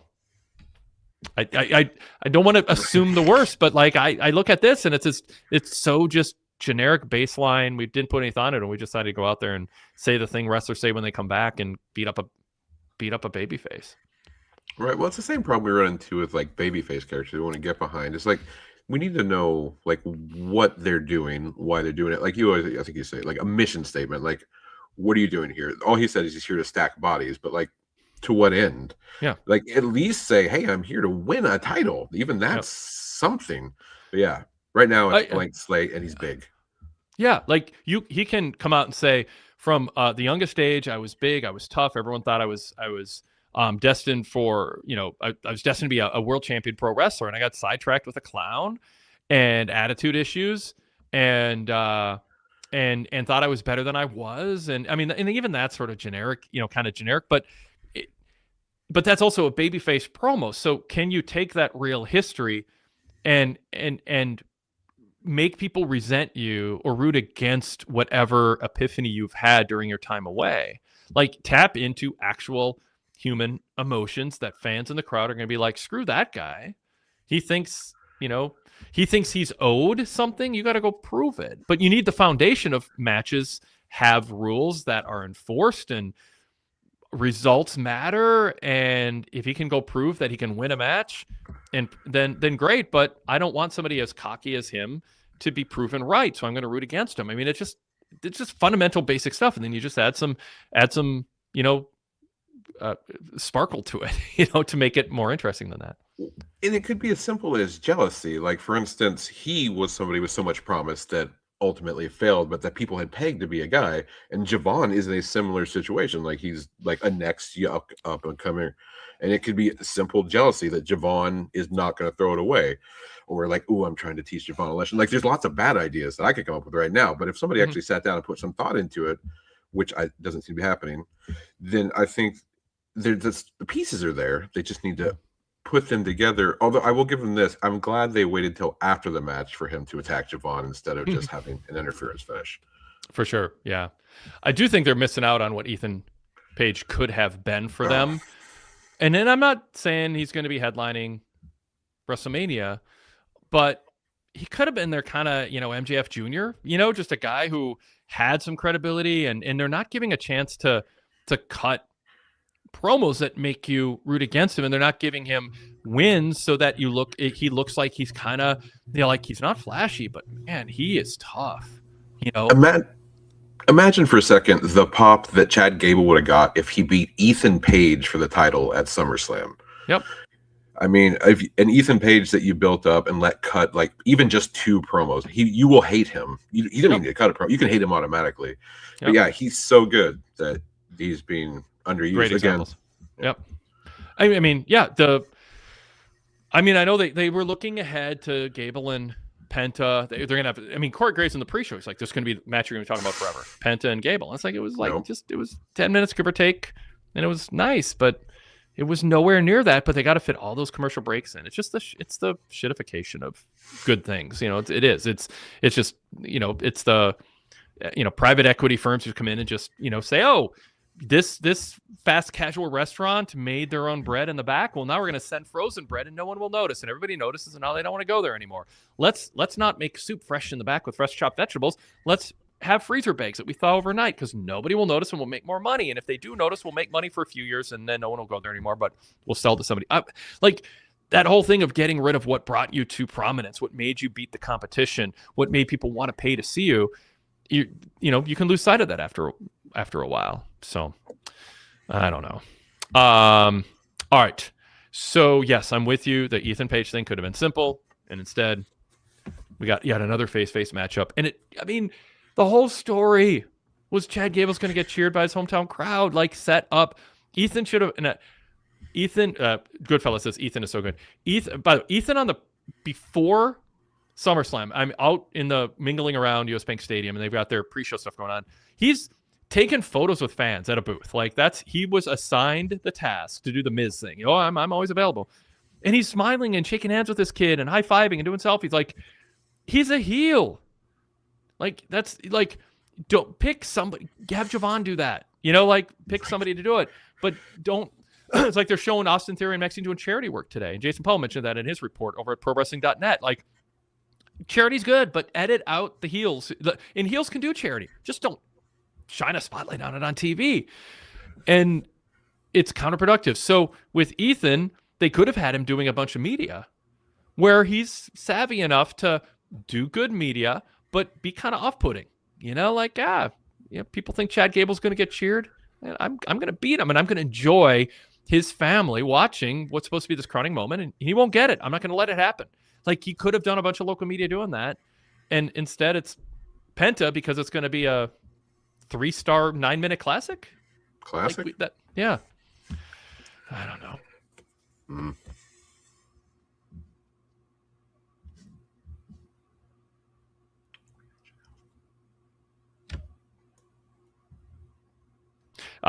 Sadler says WWE's roster is so bloated that guys like Ethan and Mello are going to be underused. Mr. Freshman says Ethan is very good and has caught on with me. Standard Deviation says yes, he's got such a good heel smile. Yeah. Back to Big Cass. Derek Mitchell says Big Cass feels like Dan Spivey, a big guy who looked opposing as a big man but won't make a dent. Like I said, I hope I'm wrong and he can be better than what I saw tonight. They gotta figure something out to make him less generic, and he's got to dress less generic too. Standard Deviation says he overcame personal issues, so why is he angry at everyone? They haven't connected those dots. Derek says when Drew McIntyre was fired and tore up the Indies and returned to WWE NXT, it felt like he was going to be a main eventer, but Cass's return felt underwhelming and just feels like another big man. I hope I'm wrong. Yeah.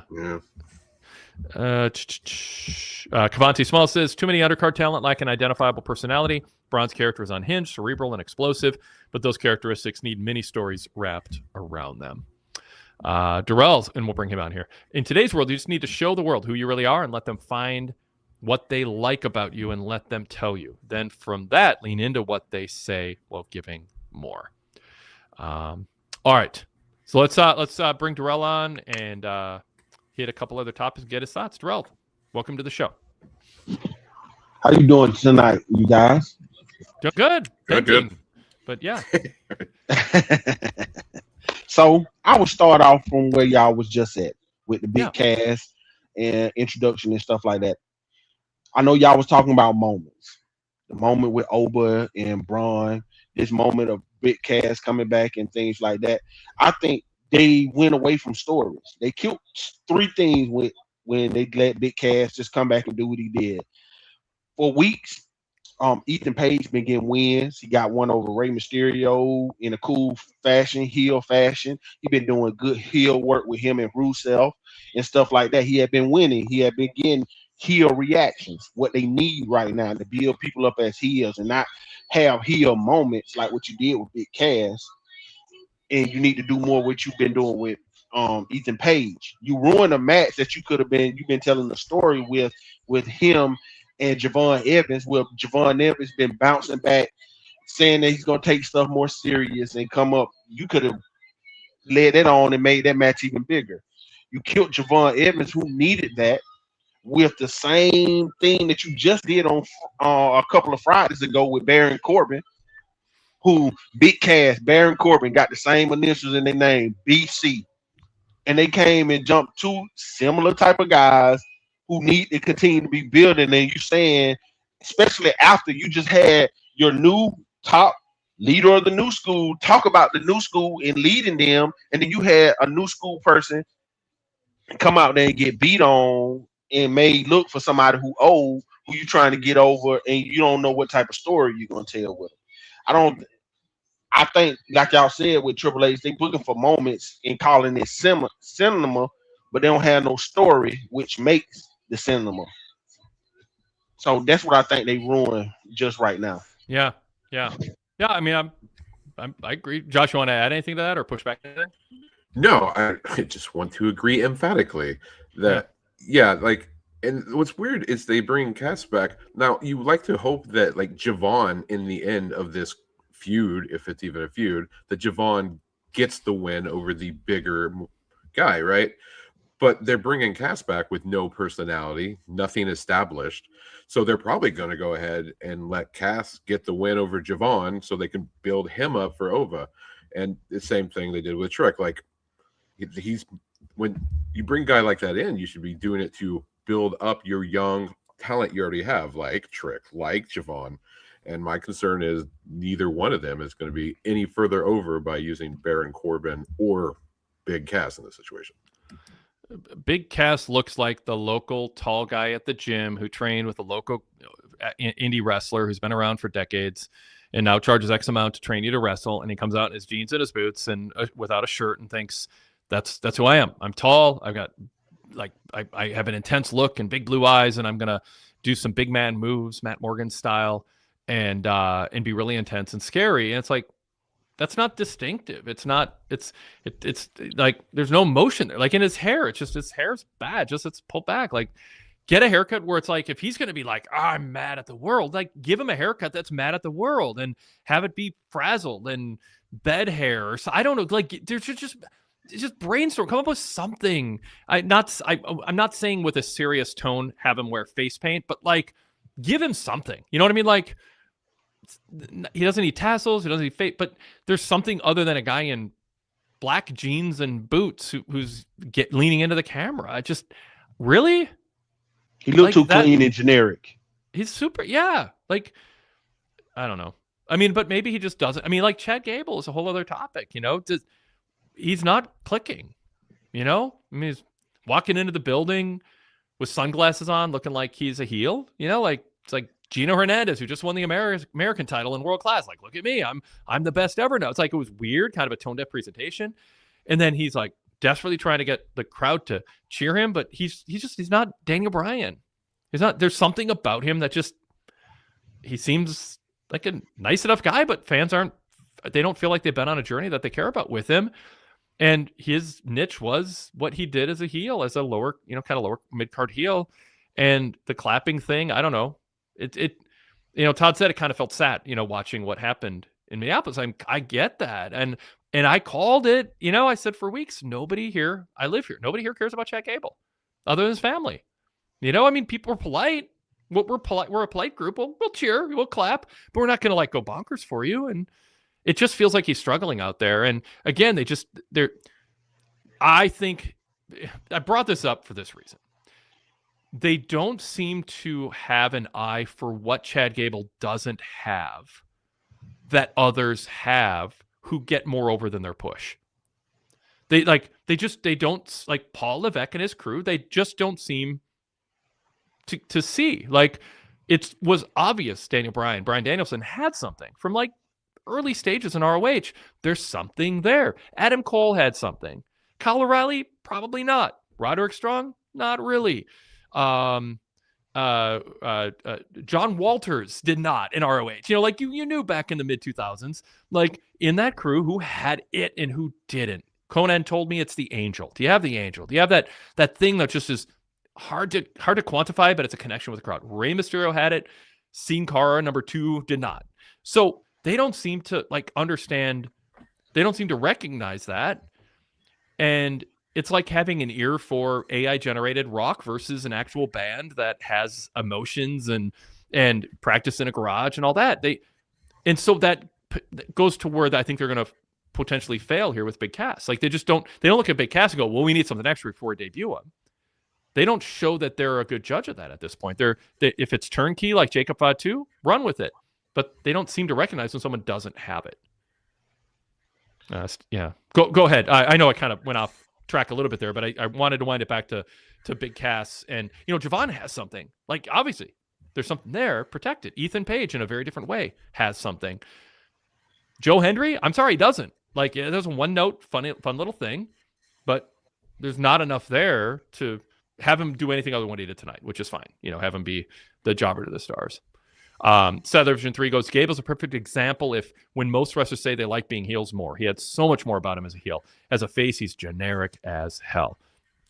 I think they just thought Minnesota's going to go bonkers for him, and they should have asked him in Minnesota. Nobody knows him here. He's a boring amateur wrestler personality, and that exists. Well, it's also a case of not showcasing his positives and hiding his weaknesses. People that do like Gable like him because of his matches and in-ring quality, which they didn't even give him the opportunity to showcase that on Sunday. Yeah. It was all about clapping, which is not over. I do not want to endorse. Well, first of all, Mr. Freshman says Gable is so boring right now. I don't want to endorse it, but 7-Eleven said Shorty G is a better character. LOL. It's a character, at least. It doesn't mean it's good or respectful or what I would endorse putting on TV, but it is kind of less sad than watching somebody. It a real life character though? Shorty G. No.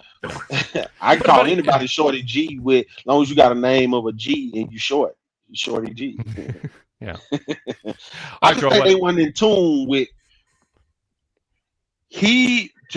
what got Chad Gable over and made people enticing to him was his comeback story that they was trying to tell and his in-ring work, which you could allow him to tell in the ring and talk about. They never allowed him to talk about that. Hey, man, I came up. I did wrong. Y'all bear with me. I'm coming in. Every time you see me in the ring, I'm coming in. I'm going to give you every ounce and joy that I have. For people who don't have that body charisma or that other type of charisma, or even the mic skills like a Ethan Page or the body charisma or like Javon Evans, if you gave them something to talk about where they can really talk about, like his in-ring work, he can talk about that. He can say to the fans, I'm stating to the fans, that's what I was saying earlier. You just lay yourself on the line for people and allow them to see what they like about you. When you see what they like about you, you lean into that while showing them a little bit more of something else, and they might find something else that they like. They like my in-ring work, so let me talk about it. I'm going to give you everything, every ounce of me. When I go after Penta, even though he was facing Penta, who was more popular because he got the body charisma, he got that almost like an angel on his shoulder and stuff like that. But he's telling you, hey, I'm going to give it all I can. That's all I can do. I'm here to redeem myself. He don't got to keep saying he's here to redeem himself, but then just talk about what you're going to do in the ring and that passion. And when people see that passion, they become more into you. And that's what they don't tell with these stories because they're trying to sell us moments. And the only pushback I'd have, and you can clarify, Darrell, is I think Chad Gable is too passionate about things that are just utterly boring or not interesting to the average fan. Like, true. I got bad gimmicks. What did he say? I had to crawl through muck or whatever. What was the phrase? What was the phrase he used? I had to. I'm looking it up here in my written report. Check out my written report at PWTorch if you want to get a rundown anytime. That what's that? I said I would have to look it up in your written report. I usually have it up. So yeah. So let's see. He made his entrance, clapping his head above his hands. He said he didn't see himself as someone who deserves things, but he earned it. Okay, whatever. He complimented Penta, thanked the fans for sticking with him. He said they stuck with him when he was Shorty G, and that's supposed to be an oh my God moment. He just took a shot at Vince McMahon giving him a gimmick, and it's like, that's 15 years past the expiration date. He said, I made a promise to win a singles title, and I delivered by busting my ass and crawling through a river of crap. That's the phrase I was looking for. I crawled through a river of crap. And that was it. Then Penta says, you earned my respect. I'm sorry, like everybody set their alarm, they get up early, they go to work, they put in their, like, what makes us want to pay to see you? Like there's got to be something more there than I made my family proud. It's like when Goldberg had his kid at ringside. Nobody cares about Goldberg's kid. He's some privileged guy who, going to inherit millions of dollars and gets to go to best private school and got the nicest car when he turned 16. Like nobody wants to cheer for Goldberg because his son is now nepotistically getting TV time. And I'm sorry, Chad. It's nice. You can be our neighbor, and I'm sure you'd, feed the cats if I needed you to. But what makes me want to pay to see you? I'm sure amateur wrestling credentials don't sell tickets. It's just a passing comment you make on your way to something that's actually interesting to people who are going to watch every week on TV. But again, WWE their creative doesn't seem to recognize that. Or they do, and they just felt obligated to push him because they were in Minnesota and completely misjudged the hometown thing as meaning anything. So, all right, point made, and then some. Darrell. And like you said, after outside of the crap thing and the Shorty G stuff and before, they don't know where to focus on. If he would have said, "Hey, I'm giving you everything that I got, and I gave you everything I got in this ring. Every week you're gonna see me. Now that I have this title, you know the passion that I've been coming. I've been trying to get this for the longest.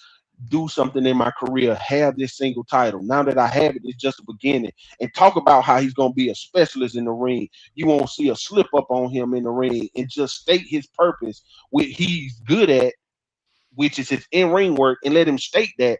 Leave the crap, crawling through crap stuff alone, because now you're trying to be real and you don't have the charisma to make that work. Yep. Don't talk about the Shorty G stuff, trying to get a shot at Vince, because you can't make that work. I wouldn't remind people of that. And yeah, I mean, it's just, not to be mean, but just some people just don't have charisma that dictates them being given mic time on television in front of millions of people.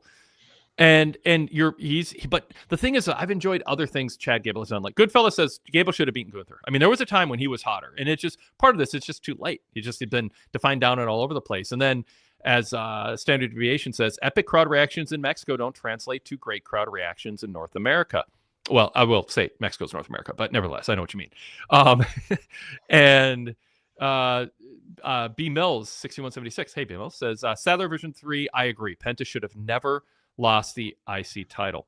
King of the North PW says, how many more most underrated year-end awards does Chad Gable get before people see that he's just Chad Gable? Yeah. That's a problem. A couple more comments here, and then I'll throw it at Josh. Cavanti says, Gable is one of the many who needs a defined character, or maybe even a gimmick beyond clapping. Him being a great wrestler isn't enough. Ironically, in AAA, he had both a gimmick and a defined character. Yes. Context was everything there, and context doesn't always translate.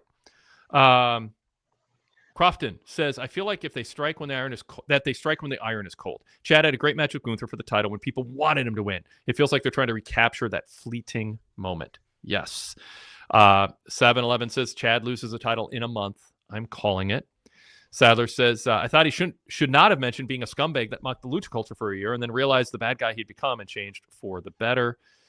Yeah, I mean, it is part of the path that he's been on. But and Derek Mitchell says, it seems like WWE's been trying to figure out what Gable is since his days as the American Alphas.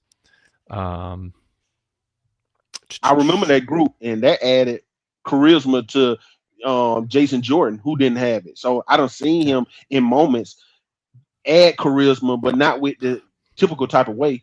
But that's what he was used strong at. They used him for his wrestling and other stuff. It felt like he was hitting just sort of bullet points that somebody says when they are supposed to get a bigger push, and then it'll just work, and it isn't. Goodfella says the moment passed. He should have talked more about his Mexico experience, took in the culture, the style, how he evolved. I think they did that, but it was more video packages, and we need to hear it from him and have him feel more real. He does seem like, he kind of seems like he'd be a boring high school teacher. You know, like, I mean, I don't know. Crofton says, I am more optimistic on Chad than everyone. He is a fantastic wrestler, and his heel work has had charisma. I think if we have some patience, he will make this work. I just think he's better off as a heel, but his size and ring style, it's mid-card heel. You know, it's not main event heel. He's not going to be a heel opponent for Oba. I mean, it's just the reality of the optics. 7-Eleven says Chad should have helped Otis when he's getting beat up by the Vision. Yeah, there you go. All right, Josh, you want anything?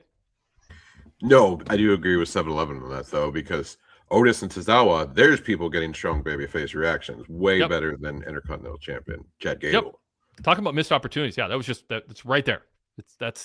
He could have been a more of an alpha and less of a I don't deserve it, I've earned it, and now I'm going to stand in the ring and tell you that you should be cheering me and care about my goal to be a singles champion, living up to my word. It's just kind of boring. Even Gable's sit-down interview with Cody. It seems like a nice guy and a hard worker. That's about it. Yeah, kind of a boring high school teacher who's nice enough, but, you know, kids don't hate him, but they don't look forward to his class either. All right, Terrell. And last thing on this, and before I move on, how would you look at this different if he was one of the people that came out there to stand up that Austin Theory and Braun Breaker because of what they did to Otis? That's part of his story. They're part of his story, Mhm. and it's now you giving more of the redemption that he was saying that he wanted to do in the first place, and not trying to get him snazzy snap points that he's just reading word from word out of the book that made teachers boring when they just read word for word out of a book. It's like the old D'Lo Brown promo when he went to TNA. It's like, I was held back and Vince McMahon screwed up my gimmick and now I'm here to not wear a chest pad. I'm going to prove that I'm something else. And then within 3 weeks, be like, oh, Vince kind of saw that he's kind of, not boring, but just not remarkable. There's just nothing inherently, ooh, I gotta pay to see this guy. Some people just don't have it. And then you have to give them something that feels manufactured because they have other traits that are worthwhile, but they're not in the top tier. That's fine. Fill out the card that way. But yeah, don't overreach. All right. Darrell, what else? I blame it because we got an over problem. Now, before I go on into him, I want to talk about something else new. I like that they brought Becky Lynch back and came out there, and Stephanie back here. Now you having two seemingly top women going for their title, which I know Becky brought up and said how Liv ain't defending it and this the worst title.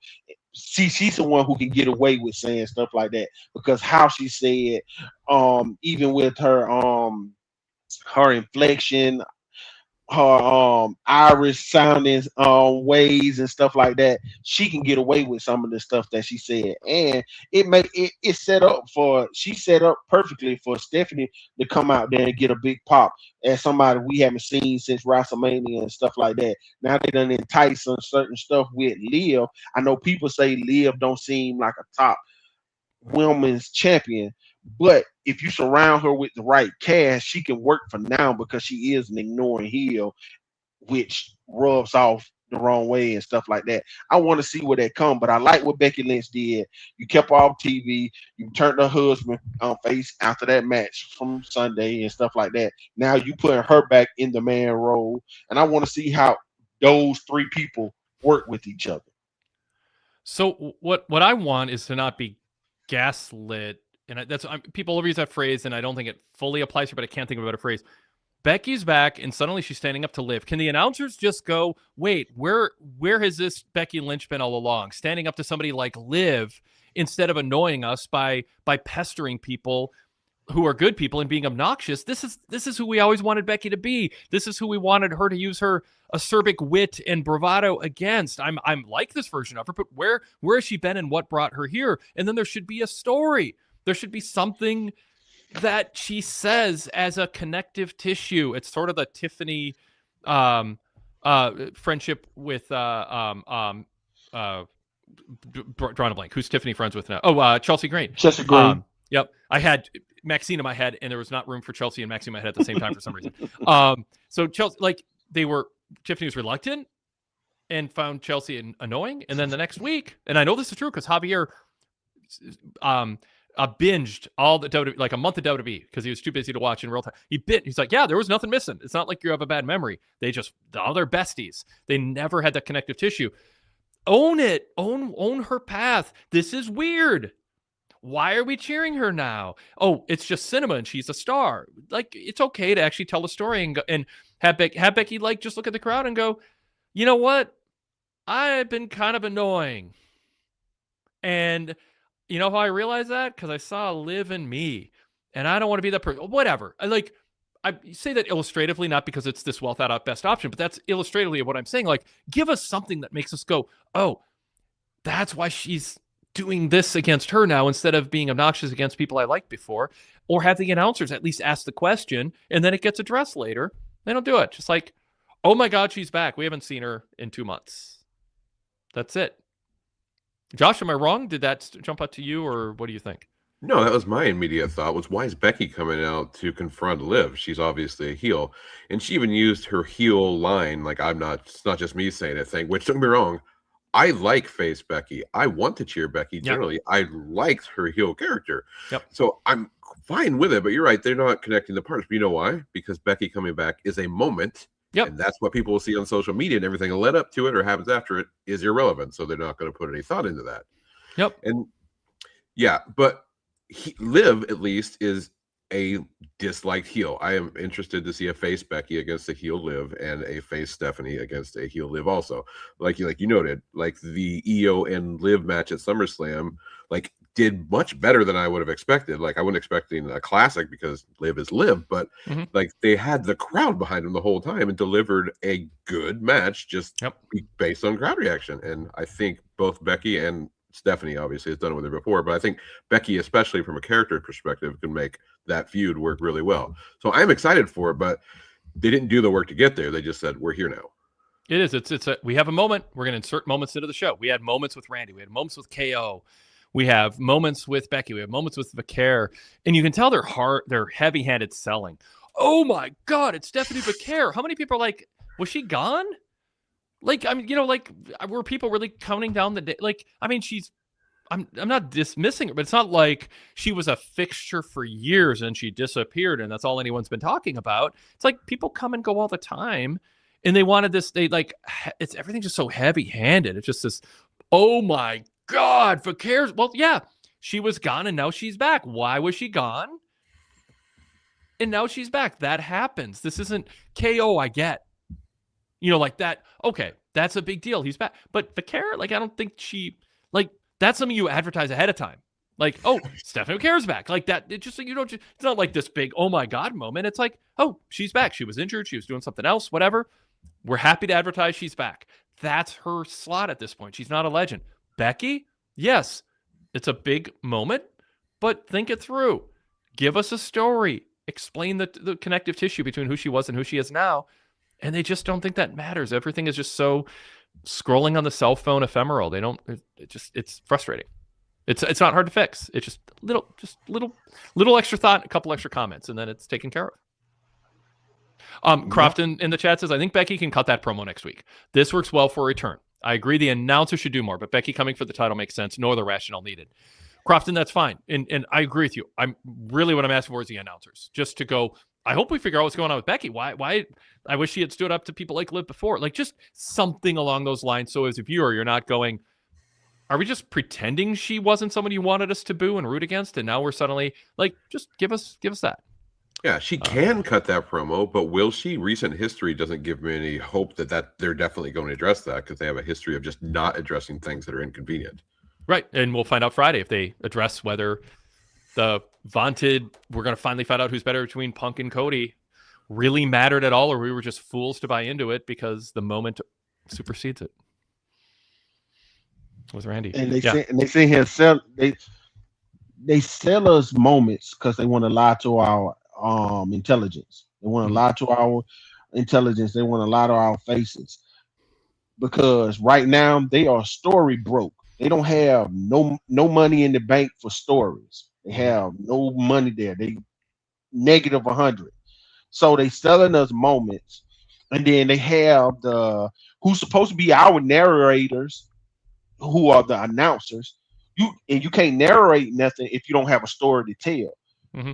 They will be telling us a story. Oh, Stephanie, she been out for such and such months. Liv is the reason why she been out. She took her out that Monday after WrestleMania, and she been out ever since. So we know she's coming back on a vengeance, on a tear. Okay, Becky, why she's out here? Wasn't she just a heel? You only have to say it. It's just that one time that'll remind people, and that'll get people to want to listen to what she has to say and her reason.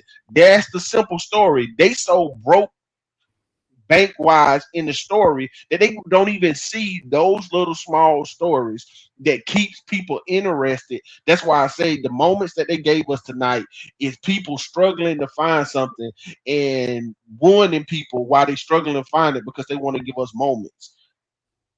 Yeah. Josh, you want anything to that? I'm nodding along. No, I just thought it was funny that he said there's no money in the bank when literally Money in the Bank is like next month. But that's the much storyline as they've got going. Oh my God, yeah. Well, it's 2 months away. He doesn't know Ray's AAA Gino. Doesn't know when Money in the Bank is. He's just doing his thing. Darrell, you said you want to talk about the Oba problem? Yes, the Oba problem. Tonight, We seen that him and Braun looking at each other. They gave us that. They allowed Oba to cut a promo that sets the story in the where you will want him to go. But again, broke with no money in the bank for stories. They gave us that moment because they didn't really have a place for him to lead. That's why that was a good promo, but it wasn't a promo that set up the next couple of weeks or the next month for him. Even though he looked at Braun, you don't know if they're gonna interact next week.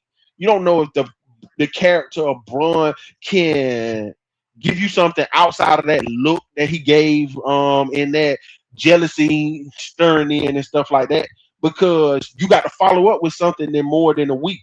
You can do an action and stuff, and they have shown us just in the last few months that they hurt people by holding off on this cinema. Oh, I'm telling you a story, which they're not. You're just telling me a moment, giving me a moment, and you're not giving me the lead up to it. You're not telling me where it needs to go. And those people have a pop up here, but then they start shrinking, because if we looked at this last year, Dom and Braun Breaker was looking like the next two big stars last year. And look at them now. And then they try to use them to hold up till they can find something to go. And now you got an Oba problem because you can't really hold off on Oba. What is Oba doing next? You didn't even have him come out there and say anything about Roman, but you kept having Michael Cole, King of the Ring, Oba, King of the Ring, Oba. But you ain't talking about the man who's the real King of the Ring on Monday Night Raw, the man with the title. You didn't even have him mention him or nothing. But you had him do a stare at somebody who right now is lessening you.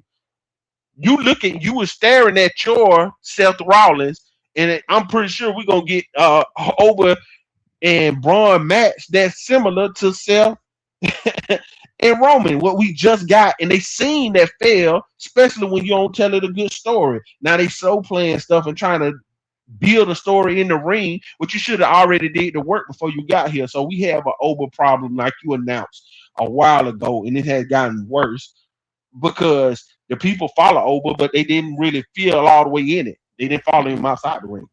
You can see the way WWE promotes. They weren't prepared for Oba. You know, I mean, like just storyline, structurally, narratively, they didn't. It just didn't seem like that. But let's see what Oba and Braun do. I mean, honestly, like let's see what they do with this storyline with Breaker and Oba. I'm worried it's going to be a pick'em, or it's going to be cinema, and just this ambiguity is going to lead to ambivalence. It's going to make Oba cold. I want Braun Breaker. Like he was so human tonight, and you're like, oh, Braun, yeah, I kind of feel for the guy. He's like just fixated on this thing that he was supposed to be, and now he's not. Heyman abandoned him, and I mean, it's just do they know what emotions?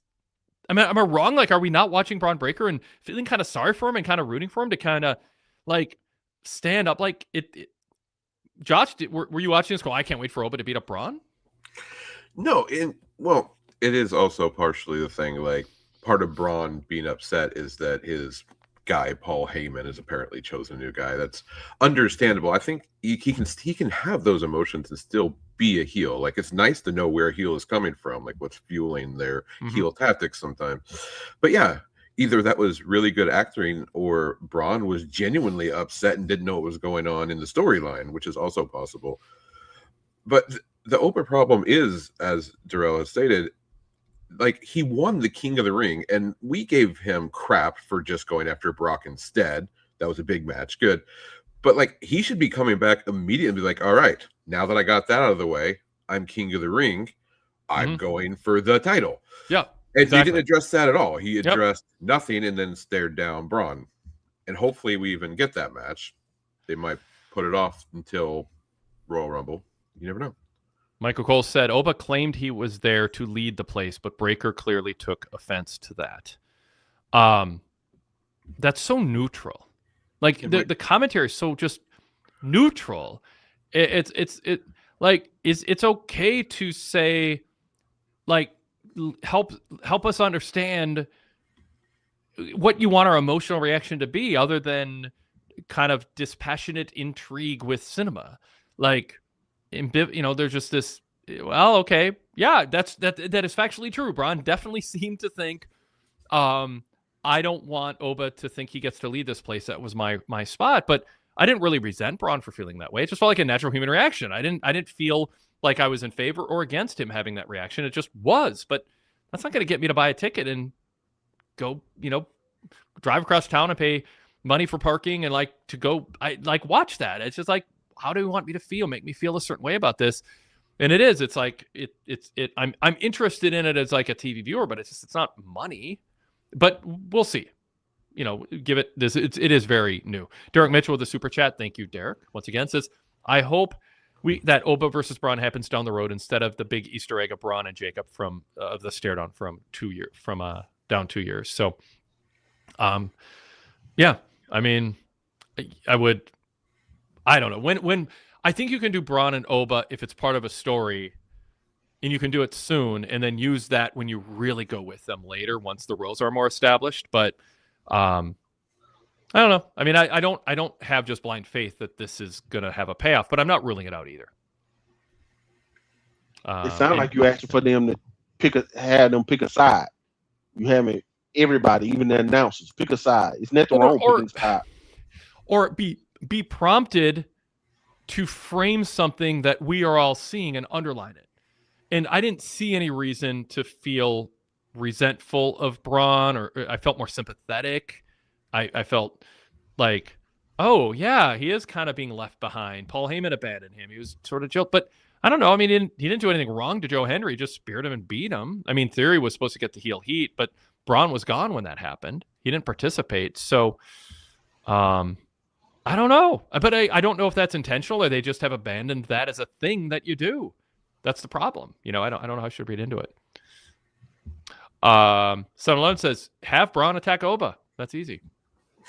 Yeah. Let's see. 711 says, have Braun be the jealous one who thinks Oba's spot was supposed to be his. Force Oba's hand to challenge Braun instead of Oba looking like a fool. And then just, where does Paul Heyman? I mean, I couldn't read Paul Heyman either. What do you think of Paul Heyman's response when Breakker confronted him? The whole thing with the Vision has been kind of weird. Yeah, no, I don't know what they're doing with Paul Heyman and the Vision. Like I said, I feel like Brock is a babyface now, even though they're playing videos and stuff like he retired for real this time, even though there was no retirement like there was last time. Yep. But basically, and then Heyman is giving respect to Oba, so Heyman is basically on the babyface's side, and he's also brushing off his former stablemate. So I genuinely don't know what they're going for with Heyman. You want to put faith in Heyman. He's delivered consistently in these kind of storyline situations. So hopefully there's something going on there. Like maybe he's just slow playing and he manufactures some horrible attack on Oba, and he's been with the Vision all along, and they're going to take out Oba. And that gives Oba something to do until, I don't know. But there, and I've thought of that, like, is this a misdirection? Braun is pretending that he's sad that Heyman has abandoned him for it, but it was a plot all along. And I was like, to what ends? What advantage did it give you other than cinema and moments? What advantage would it give Heyman and Braun to pretend to be at odds when in reality they were like, is it to humiliate Oba and play mind games? I mean, you could make it work, but don't just do a misdirection for the sake of, haha, we fooled you. And just I don't know that that's baked in here. Just because it doesn't make sense doesn't mean it's not exactly what they're doing, though. Right. Oh, totally. Yes. Yep.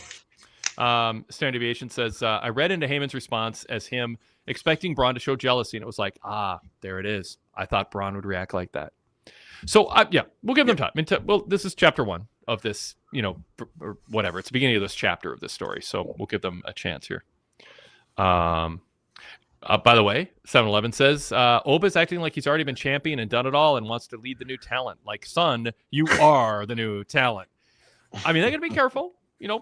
Oba is new to this industry. He's, they said on WWE Raw, and I've heard of that too. He's just like a sponge. He asks all the right questions. He's engaging. He's a student. He's humble. He's smart. All of that. He has every trait you'd want. And people are behind the scenes just enamored with him. And it came across in WWE Real, that's definitely like the thing. They're not saying that about just anybody. They gushed about him and showed footage of him asking questions and, being, not out of character because he just sort of is who he is, but off camera engaging. So that's good. But yeah, you you want him to not step on any landmines as a baby face. He can be confident and have catchphrases that fans like, but he shouldn't act like he's accomplished more than he has yet in defeating Lesnar. And I would be careful of that. Not get too big headed. Yeah. Just, be a guy who's going to show it, not assume that it's his for the taking. So, yeah. All right. Jarrell, I want to wrap up pretty quick here. Anything else you want to sneak in quick? I would just say this last thing. They probably would have made you okay with it if they would have emphasized Braun got this jealousy in his eyes. You can see it in his eyes. And why did the Vision come out here and ruin this guy moment? They could have waited till he was off the walk to the back all the way. And look at the jealousy in his eyes. But we don't have narrators to tell us anything because they want Michael Cole to lie to us and sell us moments. Real quick, Jarrell, before you go, what do you think of Royce Keys and Jacob Fatu? We just haven't talked much about that on the show in and of itself, the story. I like the story. What do you think tonight of how Royce did? Royce, good performance. He finally got over with the crowd. Before the beatdown, the crowd was with him, especially when they started letting him talk and you can hear him on the mic with us. You can see the crowd getting behind him and what Jacob was doing. So I think what they had Jacob do, which was heel, but they ain't gonna turn him heel all the way. It was more for Royce to get over, and we can see him coming back like when Macho Man took out the lyrics of Ricky Steamboat and stuff like that. So there was a big moment. He finally got over with the WWE crowd, and I like that. Now let's see what they do. Josh, how are you feeling about Royce Keys and Jacob Fatu in the story they told tonight? Because I feel like we could have spent a lot of time, and we're not going to because we're running long here. But we spent a lot of time on Jacob Fatu. I think he's one of the more important players right now on the entire roster, and there's money to be made. I think people know who he is. He is feeling obligated by family to do these things, but then I lose faith when he goes further than even Roman has asked of him.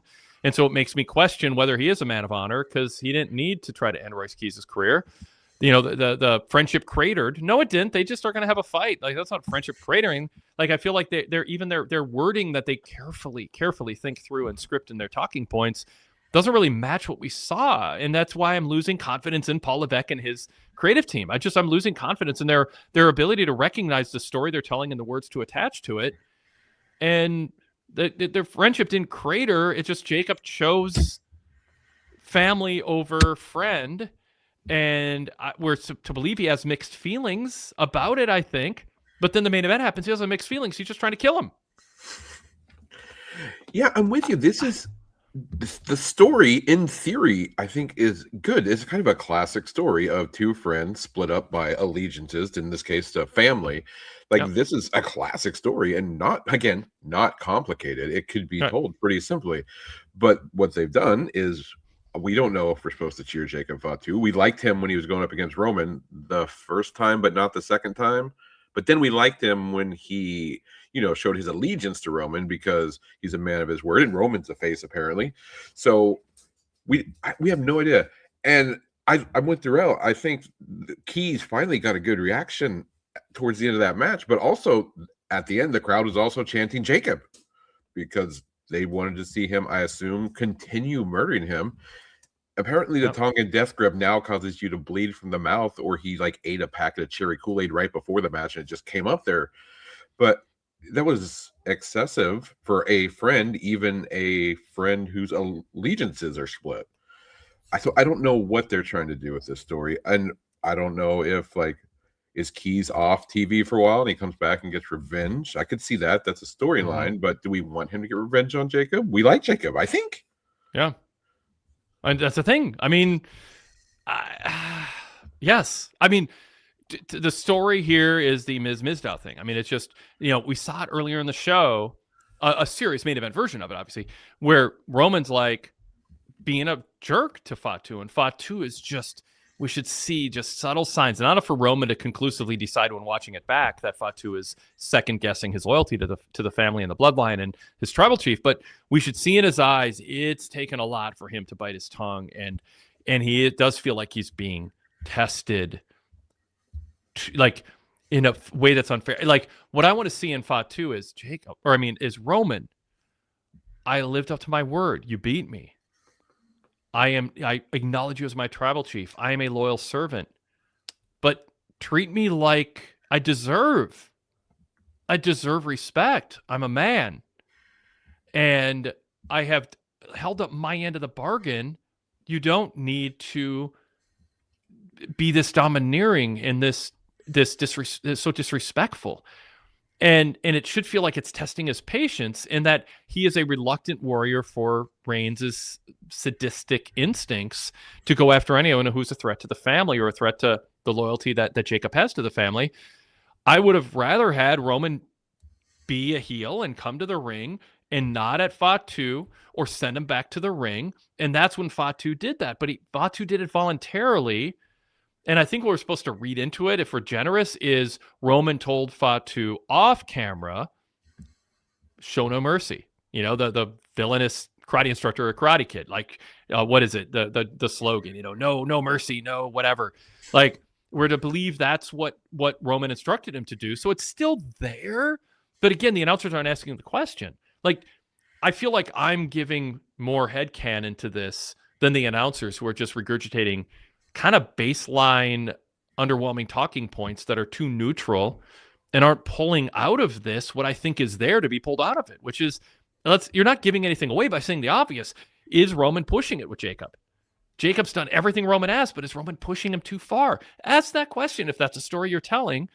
But now I'm losing faith that's a story they're telling, because Jacob voluntarily tried to end a career, and at least Cole was upset by that. But Jacob's aligned with your lead babyface, or going full circle.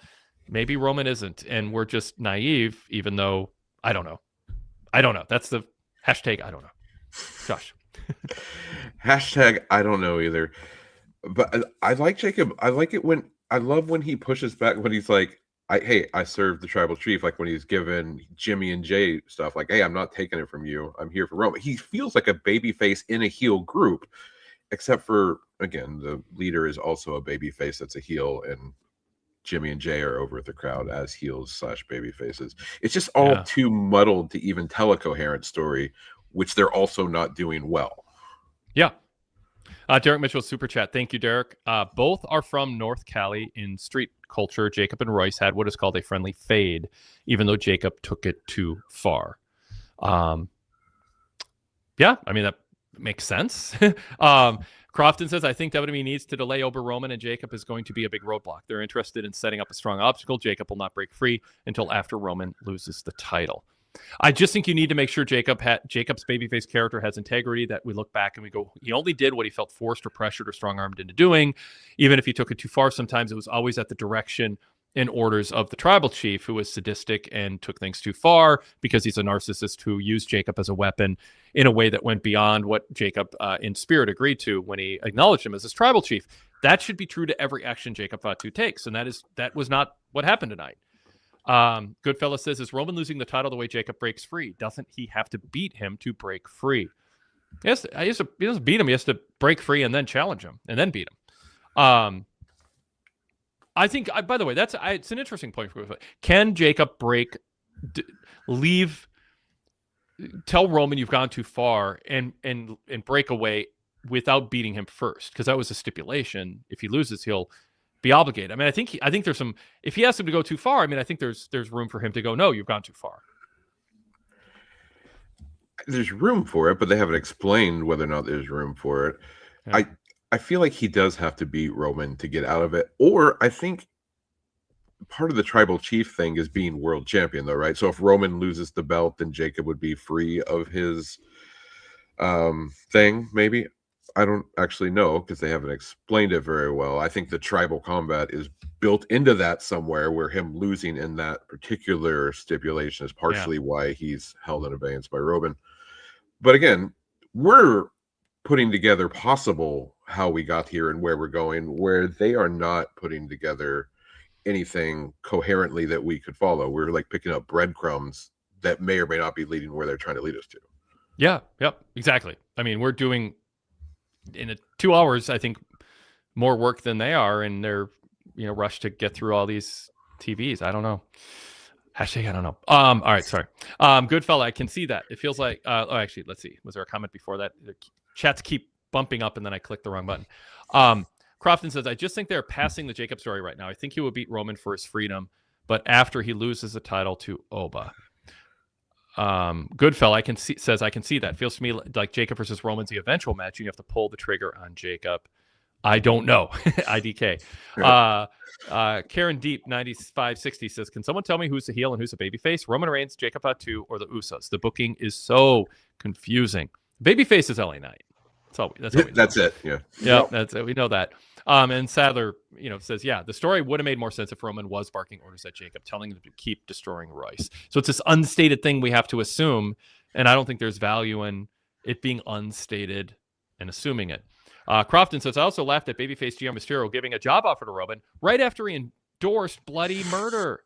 Yes, raise a babyface. He should be disgusted by Roman, not inviting him to AAA. Like, again, this just neutrality over everything. It's just... It's simple. Simple. When they had Jacob make the choice of his own, the story they really telling is how one bad day can change a man, or you put a good man in an evil stable and it can corrupt. Power can corrupt, and absolute power. He feel like he got absolute power following his tribal chief, and it's corrupted him. That's the story now that you might as well start telling, how a good man has been corrupted by the power. Because now, once he done did that, you can't go back. Yes. That, honestly, Corey Graves could have said, and if he had freedom to talk and was immersed in the product in the bookings, Corey could freelance like this and go, I think Jacob Fatu is he wants to do right by Royce, but his loyalty is... It is ingrained in him, loyalty to the family first and foremost, and honor your word. His word was, if he lost a tribal combat match, he had to be loyal to Roman. And Corey Graves should be able to editorialize and go, I think Roman's pushing it. And I think it's kind of torturing Jacob inside. He doesn't want to show it. And what was the thing you said, Darrell, that was that was perfect at the end there that Corey could bring up? One good man being corrupted by evil. Right? Yeah. So, right. So, yes. So, thank you. That gets me back on track to the point I want to make. So, what then can happen is Corey can go, at least I thought that until now, but I actually am surprised that Jacob is going this far to please Roman. What's going on with him? And that's the hook for next week. What is going on? Because we're all watching Jacob Fatu be a loyal soldier for Roman, but we feel Roman's pushing it. Roman's a babyface or real. We don't know. That's a problem here. But if the story can't be Roman is pushing Jacob to be evil, and if Jacob's a good dude and Roman is a bad dude, if Roman's still a babyface in their cinema.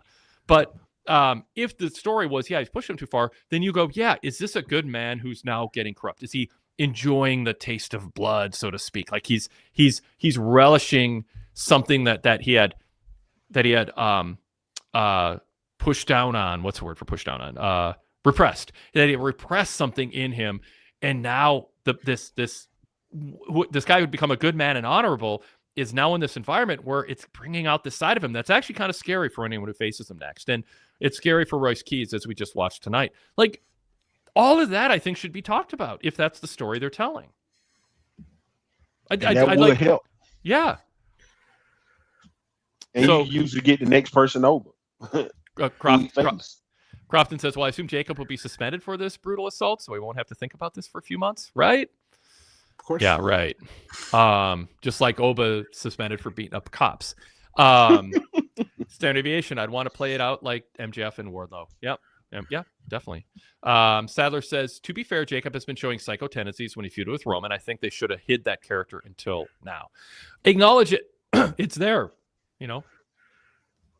Right, and he can still play the redemption arc when he decides to break away from Roman, and he can do the anti-Roman and maybe apologize for almost murdering one of his best friends. And there should be a moment, kind of like we said with Becky, like connective tissue. What is going to be the point that he flips a switch and says, I can't do this? And is it something with Royce Keys, who he has this history with in canon? There's all this history between those two. The problem is he did it to Royce Keys. So how can anyone do anything to Royce Keys that would cause him to go, that's too far, if he just did this? I mean, he put a chair around his neck and hip attacked. I mean, it's like it was sold as he could end his career. So I don't even know where something would go too far now that would trigger Jacob to go, yeah, this is even too far for me. Oh, he snaps and he turns Roman babyface by just, oh, you done made me tap into something that I really didn't want to tap in. I done tapped in. I done gone too far. Jacob is gone too far, and now I gotta attack you because you did something that I don't like now. Right, and then Roman coming out and nodding in approval kind of takes that off the table at this point. But yes, they could have told the story. I've created a monster. I wanted him to go and I wanted to beat Royce Keys, and I appreciate his loyalty, but I didn't, after we won the match, I didn't want him to do all this other stuff. Like, that could be Roman's redemption story in a way. You know, I kind of created this monster. I can't control him now. But that's also not the story they're telling. Frankenstein's monster. Yep. Ooh, that's what we should have been looking at. Yep. Frankenstein's monster. All right. Thanks, Terrell. Peace. Take care. Josh, is Soruka done? Should she be on TV? I mean, she did that like flip moonsault dive at ringside, and like it had no impact. It's just she's just doing these needlessly fancy moves and missing. She took a bump too early on a kick. The announcer said to try to cover for Roxanne missing. Oh, did she get hit or not? Timing's bad. She's doing these. She just doesn't have the fundamentals down. It's kind of cringy watching her now as this gymnast who doesn't actually do moves that seem like it's a fight. It's just showing off. It's like when Luthez told me I don't like Antonino Rocca. He's like a tumbler out there. Like, you know, like when I interviewed Luthez about that, it's like, oh, okay. I didn't know how you had a thing with him. I think people knew, but I didn't when I interviewed him. And that's kind of how I feel about Silver. She's just a tumbler out there, but she's not really fighting. It's kind of offensive watching her do these. But I mean, people do that about Charlotte's finisher. It never looks good. And I mean, honestly, when Chris Jericho was at his peak, I thought the Lion Salt looked like, you know, you could place an old lady under that and it wouldn't hurt. You know, it's just like like I'm rolling off a little bit. But maybe I'm hung up on the physics of impact too much. But yeah, it feels like she's fancy and flashy, but it's totally not. It doesn't look like a fight. Right, yeah, no, like she went to the CM Punk school of moonsaults for that one to the outside, where she just full scale missed. Yeah, that's a bad look. When she actually hits her finisher correctly, if she ever does, it is impressive. That's basically what got her over in NXT. But she's missing so much of the connective tissue that makes a match aside from the spots that she does. Like she does this like handstand flip off the ropes into DDT. It's awesome if the other person catches it right, if everything's lined up perfectly.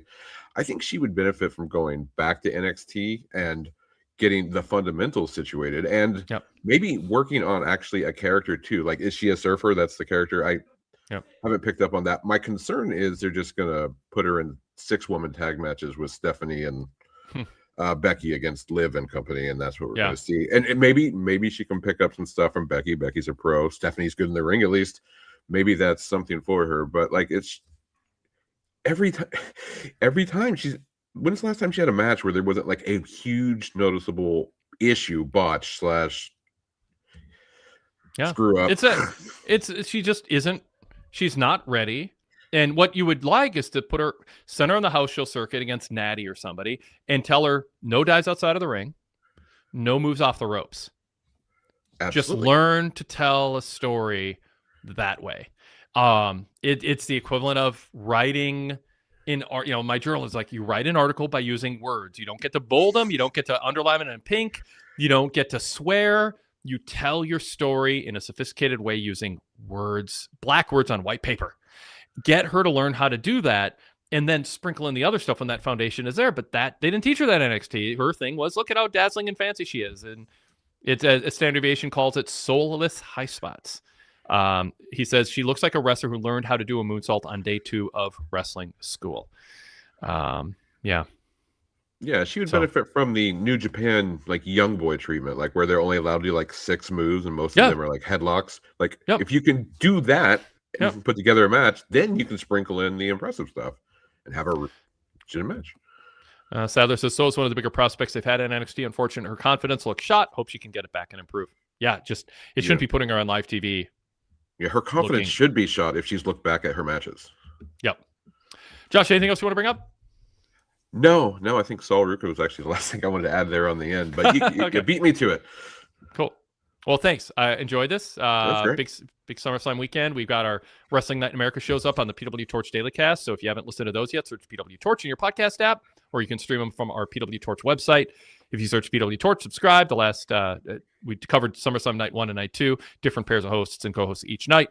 If you're not a VIP member, go VIP, and you can hear what I had to say about SummerSlam Night 1 and Night 2 on the roundtables with Rich Fan and Todd Martin. Both are up on the VIP feed, PWTorchVIPinfo.com, PWTorchVIPinfo.com, and you can check that out. You can also get a free 7-day trial with Patreon's VIP tier. Just go to patreon.com/PWTorchVIP, or just search PWTorch and Patreon and get a 7-day free trial, and then you can listen to the SummerSlam roundtables and pay nothing. But please, after 7 days, let it roll over. Be a member. Support us, and you can keep getting VIP shows from then on. We'd love to earn your business, but that 7-day free trial is active right now if you want to take advantage of it. Cool. Thanks, Josh. We'll talk to you soon. Always. You bet.